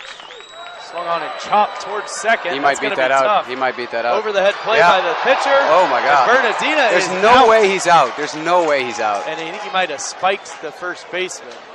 Yeah, he's hurt. First baseman Leonora Dudley is Leonora. hurt, but that ends the inning. So, I don't think he had the bag, to be honest. yeah, it was a very close play. I'm very interested to see if we might have a replay of it, But that was a collision, and Yeah. you don't want to run into a guy like Bernardina because he is he's built.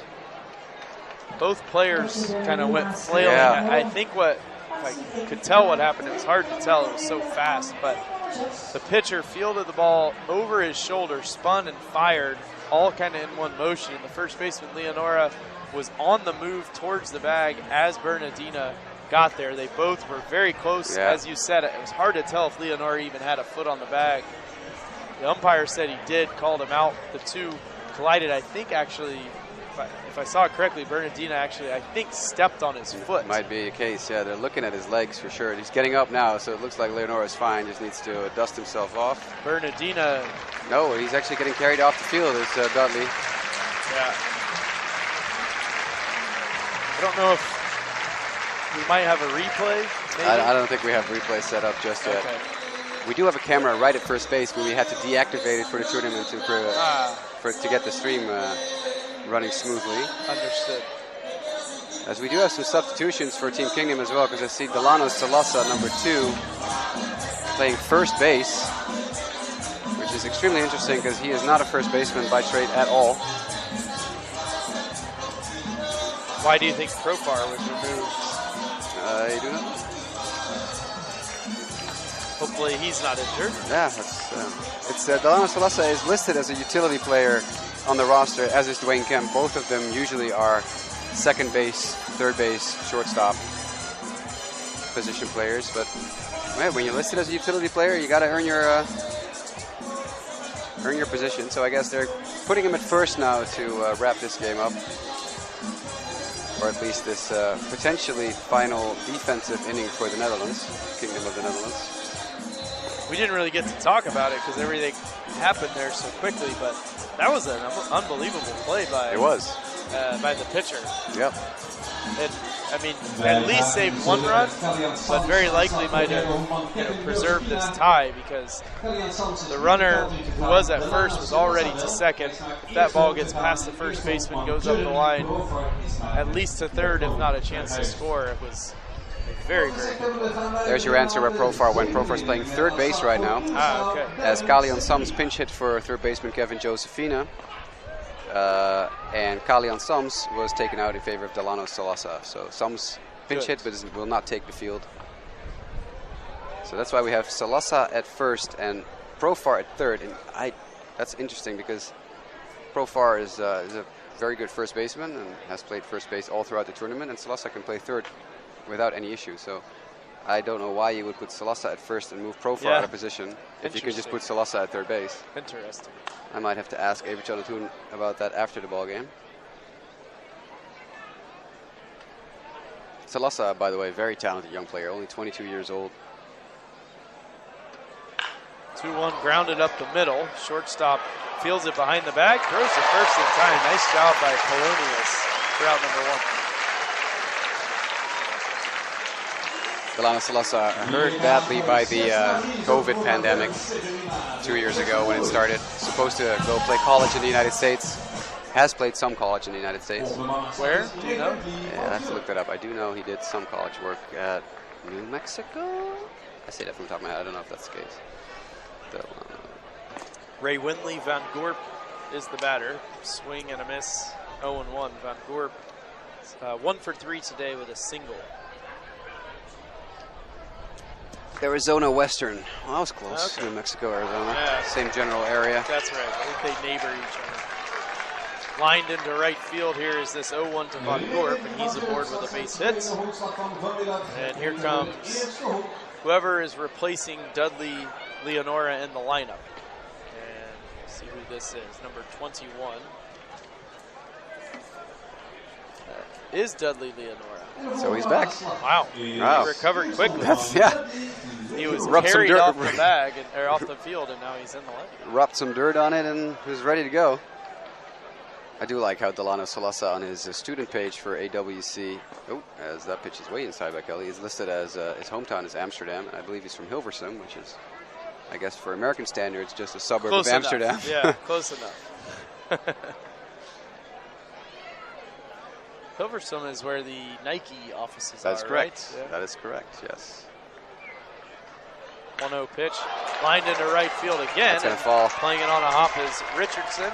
Stopping at second, Von Gorp. So, Dudley Leonora stays in the ballgame and he collects his 3rd hit of the day. Revenge of Leonora right here. There you go, yeah.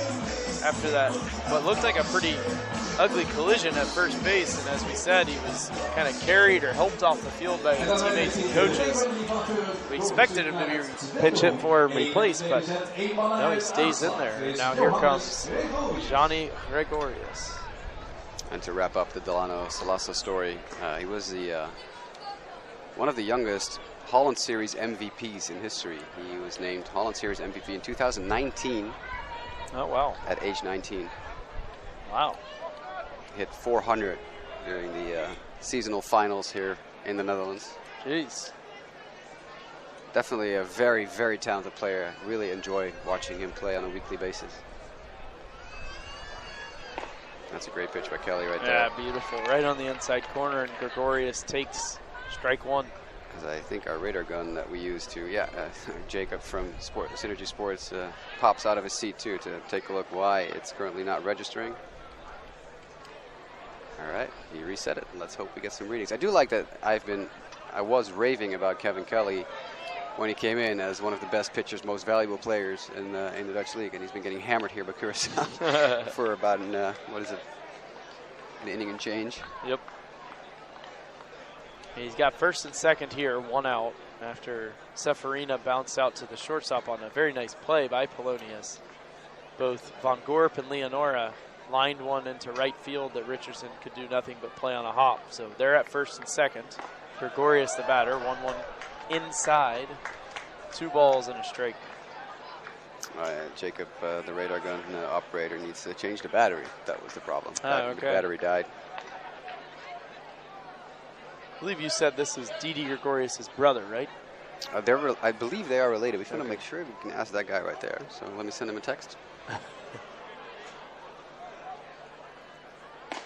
Ooh, tried not to go, but he couldn't hang back when he went, says home plate umpire. So, 2 balls and 2 strikes now to Gregorius.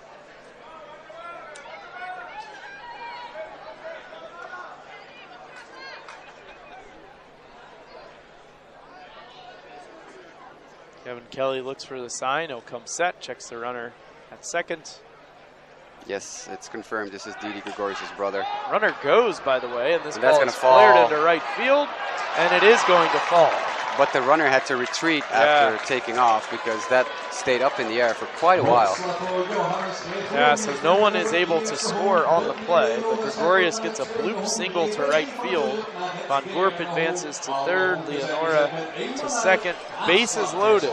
And 1 Mike out. Bolsenbroek, who has been warming up for a while, will be called in to pitch as Dwayne Kemp is charged with letting him know, jogging to the bullpen, telling him, hey, you're up. Or he just wants to chat with Louis Sanders for a little bit, who is standing there to protect the players from baseballs hit their way in the open air bullpen.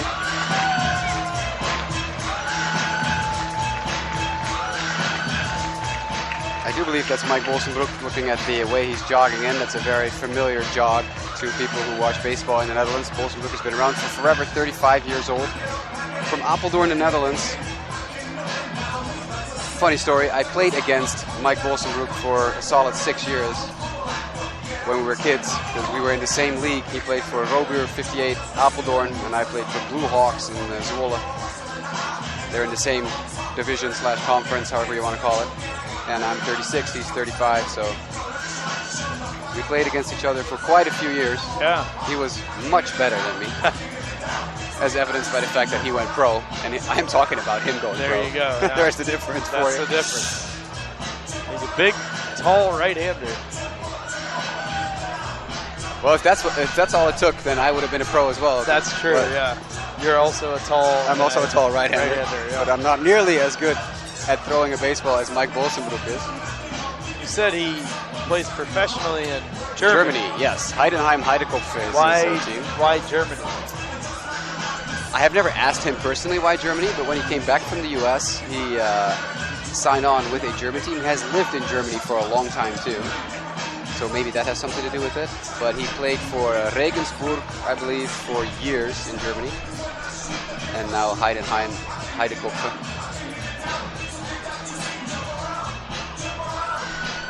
What's the quality of the German league compared to the Dutch league?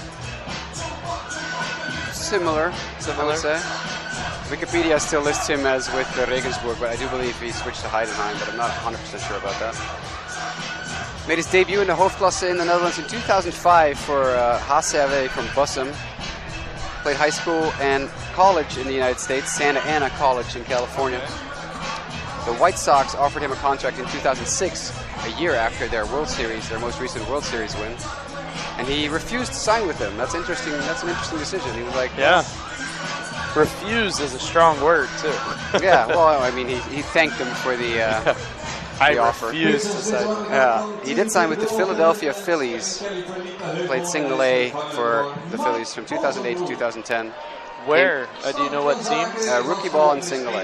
That's the only thing it has listed here. The reason I'm asking is 2011, I was with the Phillies affiliate, so I might have just missed him by a year.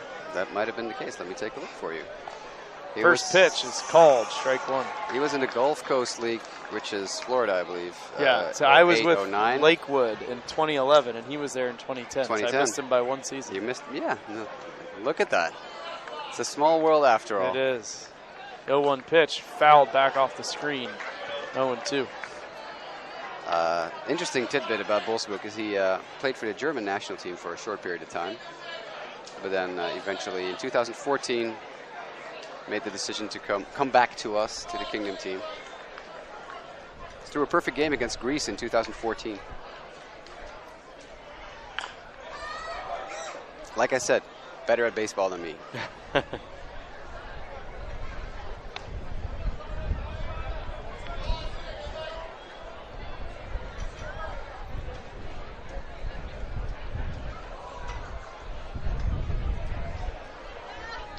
0-2 the count to Ray Chandel Michel.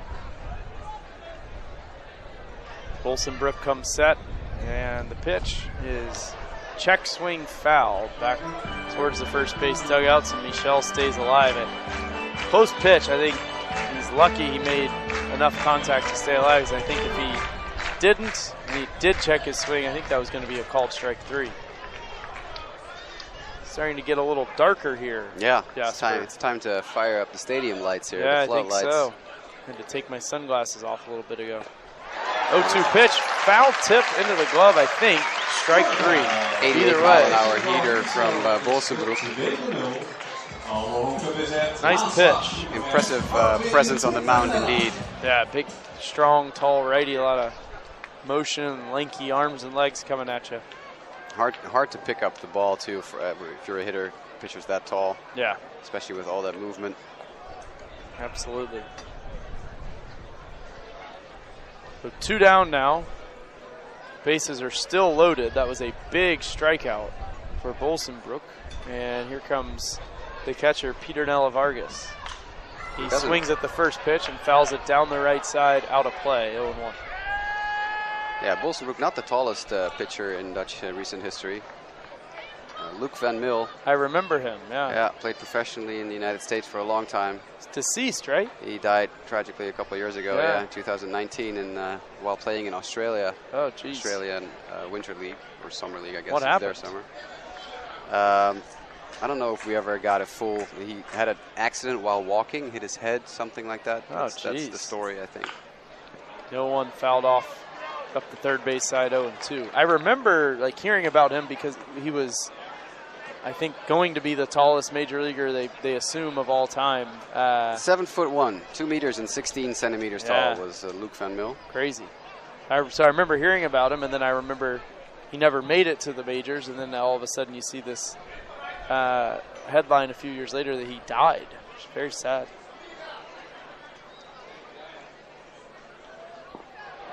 So actually, he didn't necessarily die from the accident he had.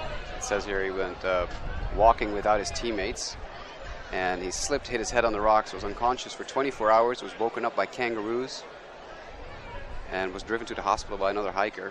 14 fractures, a ruptured eardrum, and bleeding of the brain. Returned to baseball in January 2019, helped his team win the 2019 Claxton Shield in Australia. 1-2 pitch low, 2-2. And then tragically, several months later, passed away shortly after his retirement from baseball a week earlier. Wow. How sad. Did you ever meet him? I did, yeah. He played for the Kingdom team at Baseball Week several times, yeah. That's sad news. Well, not news, sad story. It's definitely a sad story, yeah. It rocked the Dutch baseball world for sure. Very 2-2 well liked pitch. guy. Yeah, that ball. Lined into left field. That's going to get over the head of Trump all the way to the wall. That'll score at least a couple. It's going to clear here the comes bases. the third one. Gregorius headed for home plate. He's the out. throw is in time. They got it. So the final out of the inning is made at home. A nice replay. Trump to Polonius to Lopestock. But Curaçao scores a couple more, and they're going to take an 8-4 lead as we head to the bottom of the 7th inning. The Netherlands down by a slam. They're going to need to get something going. Are you calling a slam? No, I can't say I'm calling it, but they're going to need at least a slam, to stay in this ballgame. But it is an important differentiator, right? Absolutely, yeah. To stay even with the slam. So that's a big third out made there at the plate, gunning down Gregorius. And a very aggressive send. That I was looking at it kind of unfold, and he was just rounding third as the left fielder got rid of the ball. And usually you'd like to see him be, well past the bag if you're going to send him. But maybe just wanting to be a little aggressive, and when you're ahead by 4, you can, right? And see, hey, they're going to have to make a good relay or he's going to score, and they did. So a very nice job. But I really liked in that relay, it was John Polonius who was the relay guy in that play at the plate, is that Gianluca Trump in left field does not have a great arm. He has a good arm, obviously, but in left field, generally players in left field don't have the strongest arms. Yeah. Trump has a decent arm, but by no means it's a rocket. So Polonius actually, as the cutoff/relay man, in my opinion, went out further into left field than you would do normally in the scenario that we were in here. So he realized, okay, Trump does not have a great arm. I do, because Polonius has a cannon. Yeah. So he went a little further out into left field to intercept the throw from Trump earlier to put some more zip on it. Yeah. Which led to them being able to cut down the runner at home. So that's just smart baseball that you see from John Polonius in the Dutch League all the time. Yeah, and who knows what's going to happen here in the bottom of this inning, but even if the Netherlands is unable to come back, that play might get overlooked, but a very good play nonetheless, right? That's the type of thing you like to see, especially out of your shortstop. They're the leaders on the infield, if you will. As we do get the heart and soul of the lineup due up, hitters number 2, 3, and 4 will bat for sure. Yeah, the first pitch inside, or 1-0. This is the group of guys that you want up if you need to get some guys on base. It's Hope, Richardson, and Profar, followed by the trio of Lopestock, Kemp, and Polonius if everything goes according to Dutch plans. Is this a new pitcher as well, Jasper? It's number 26. No, so it's still the guy with the wiffle ball sliders, I believe. Yeah, Juliana. Yes, that's his name, Herschelon Juliana. Let's hope ahead in the count 2-1 as Juliana gets set, throws. That ball might be foul. Oh, just foul. It was a very close play. That's an easy double if it stays fair. Absolutely. But that's what you get when a pitcher throws like those, what we talked about earlier, 67 to 75 mile an hour breaking balls. You're going to be ahead of those pitches, and you're going to pull them foul, which is what happened right here.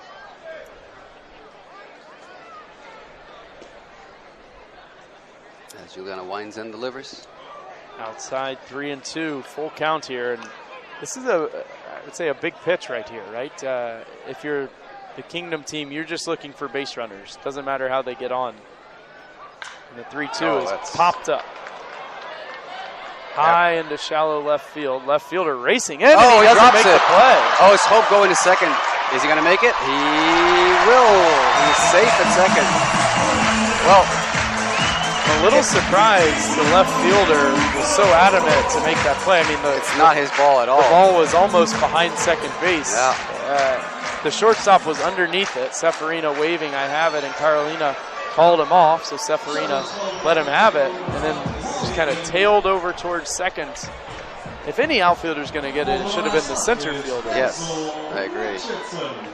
Big break for the Netherlands. Yeah, that should have been out number one. It seems every time I rave about a player, he either commits an error or gives up a couple of runs. I was raving about Kevin Kelly earlier. I've been raving about Rachel and Carolina all tournament. An uncharacteristic misplay by Carolina in left field here, as Denzel Richardson steps in. That was a nice. Did you see that frame job? But that was a solid foot that he pulled that ball. He pulled it very dramatically. Yeah, that's not going to fool Nick Elsof, the home plate umpire. 1-0 the count, and that one misses low. 2-0. So, as we just were saying, Kingdom team just needs base runners. Doesn't matter how they get on. Error is fine. Just as good as a double, right? All the Netherlands needs is just a few guys to get on base and keep the line moving. So 2-0 is a called strike, 2-1. And we've seen so far from Juliana, he fell behind Scope. He falls behind Richardson. So they've got to start taking advantage of some of these friendly counts if Juliana is going to continue to fall behind. But the Netherlands, as you said, heart of the lineup due up. Richardson, the 3-hitter on deck. Jeremy Profar, the cleanup batter. And the 2-1 is a called strike 2. That's a very good pitch. If you play baseball video games, that's the spot you want to pitch it at. Outside, on the black. Perfect location here. 2-2, breaking ball, called strike 3. 70-mile-an-hour slider. This is wiffle ball stuff. Like it slows down, it breaks. It's tremendous to look at what Juliana does. As Richardson, no argument from him. That was definitely a strike. Yeah. Have you seen Juliana pitch before? I have never seen him pitch before. No, not that I can remember. At least there is quite a bit of crossover every now and again, like players from Curaçao that play a season or two in the Netherlands and then go back. But I don't believe I've ever seen Herschel and Juliana pitch. I may have remembered the 65-mile-an-hour off-speed stuff. As he pops an 83-mile-an-hour fastball low and outside for ball one. Once again, for the third batter in a row, falling behind.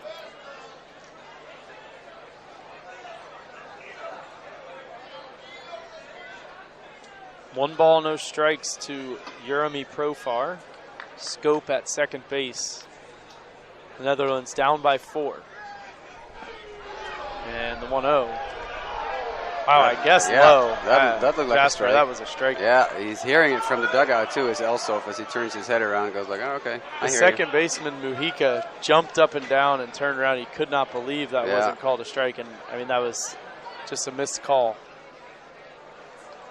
We've seen a few of those today. Unfortunately, we have, as Juliana 2-0 winds pitch. and delivers. That's called a strike. That was basically a split Same the plate spot, in half, yeah. and Profar thinking like, I'm going to sell as if it was inside with a little move. Why not? Might as well, yeah. Give it a try. Who knows what Elsof falls for in this Again, scenario. falling behind 2-0. I think he's been 2-0 on all 3 hitters this inning. And that's a base hit to center field. Yep, that'll fall. They're going to hold Scope as a throw from center field, 3 hops to the plate. I'm a little surprised he even fired the ball in there. Didn't really. It was clear the Netherlands runner was not going to go, and Profar had barely even gotten to first. So, I think easy would have just been to lob it into the cutoff man. I guess no harm, no foul. Didn't matter, but LaCruz fired it in, as you said, 5 or 6 hops towards the plate. Anyway, the Netherlands keeps the line moving. They get another base runner. That's exactly what they need, and it's like we're going to get a visit to the mound, if not a pitching change.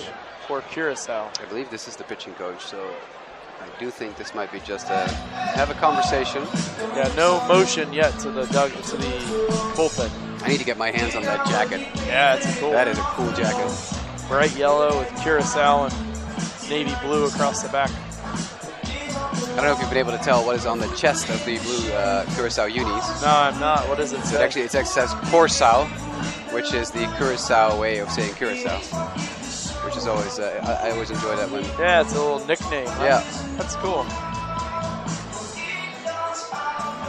How similar is the Dutch in Curaçao and here? The language. They do speak Dutch. They do understand Yeah. Dutch. They also have their own language, Yeah. which is called Papiamento, Yeah. which is a mixture of a whole bunch of languages: English, Spanish, Portuguese, Dutch. But yeah, you can speak Dutch to most people from Curaçao, and they will understand you, and occasionally they'll be able to talk back to you in Dutch. Is it very similar, like their their version of it? Yeah. It's being taught in schools too. They are kind of under the umbrella of the Dutch education system to an extent as well. Got it. Yeah, I know the relationship's complicated. Yeah. The 0-1 pitch bounced in there, going to go up the first base line. That will score a run. Yeah. From third comes Scope. Up to second goes Profar, and Curaçao cuts the lead to 3. It's now, the Netherlands cuts Curaçao's lead down to 3. It's now 8-5. One too many 65-mile-an-hour breaking balls for the Curaçao catcher to handle. Yeah, that one down in the dirt. I think for the most part he's been close to the strike zone, but that one obviously not so. 1-1 the count. Ground ball towards third. That's a fair ball down the line. Past the dive of the third baseman Van Gorp. Profar will score from second, and somehow all the Lopestock gets out of that is a single, a long single down into the corner. It's an RBI, and Curaçao cuts it to 2. It's 8-6. Excuse me, the Netherlands cuts it to 2. It's 8-6. Curaçao on top. Still just 1 out, but really interesting. Lopestock wasn't able to get to second because we still have a force in play, and we are going to now get a pitching change. Interesting that Hanley Stasha whistled at the home plate umpire to draw his attention. Never seen anyone do that. Yeah, that was interesting. That would not humor me if I were an umpire. Like, I'm not your dog, man.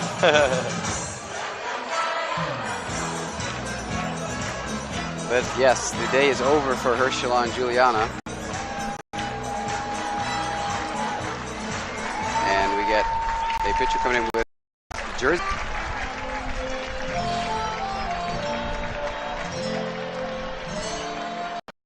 That is Risandro Pastor. Who Risandro, I like that.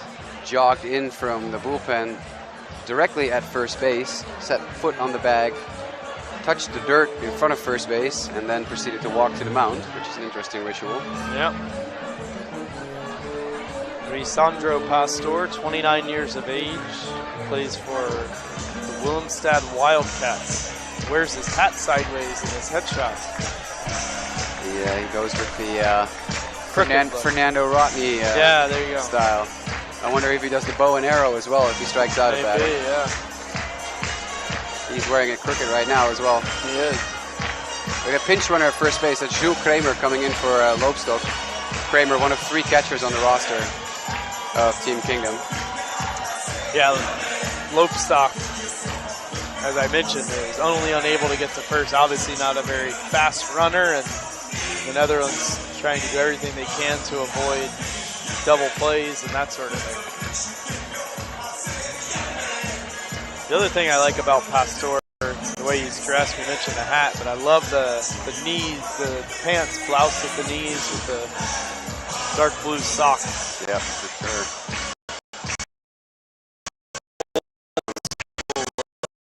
We're just trying to take a look at why Jules Kramer was brought in to pinch run, because he's also the last man left on the bench. Oh, okay. The only one left is Vladimir Ballantyne, who is 38 years old. So yeah, the Netherlands have used pretty much their entire Is Ricardo here? I don't know if he's active. If he is, then Kramer will most definitely be faster than him. Got it. As far as I know, you can have 26 men on the roster here at the tournament, but you can only activate 24 at a time. Oh, he is on the roster here. Oh, there you go. So added to 24-man roster. Jules Kramer off 24-man roster. Dashenko Ricardo. There we go. So he's indeed been pulled off the 24-man, and Jules Kramer has been activated. Two players that were at least in the inactive roster for the Netherlands were Jules Kramer and pitcher Scott Prince, number 48. And apparently, Dashenko Ricardo has been deactivated in favor of Jules Kramer. So there you go.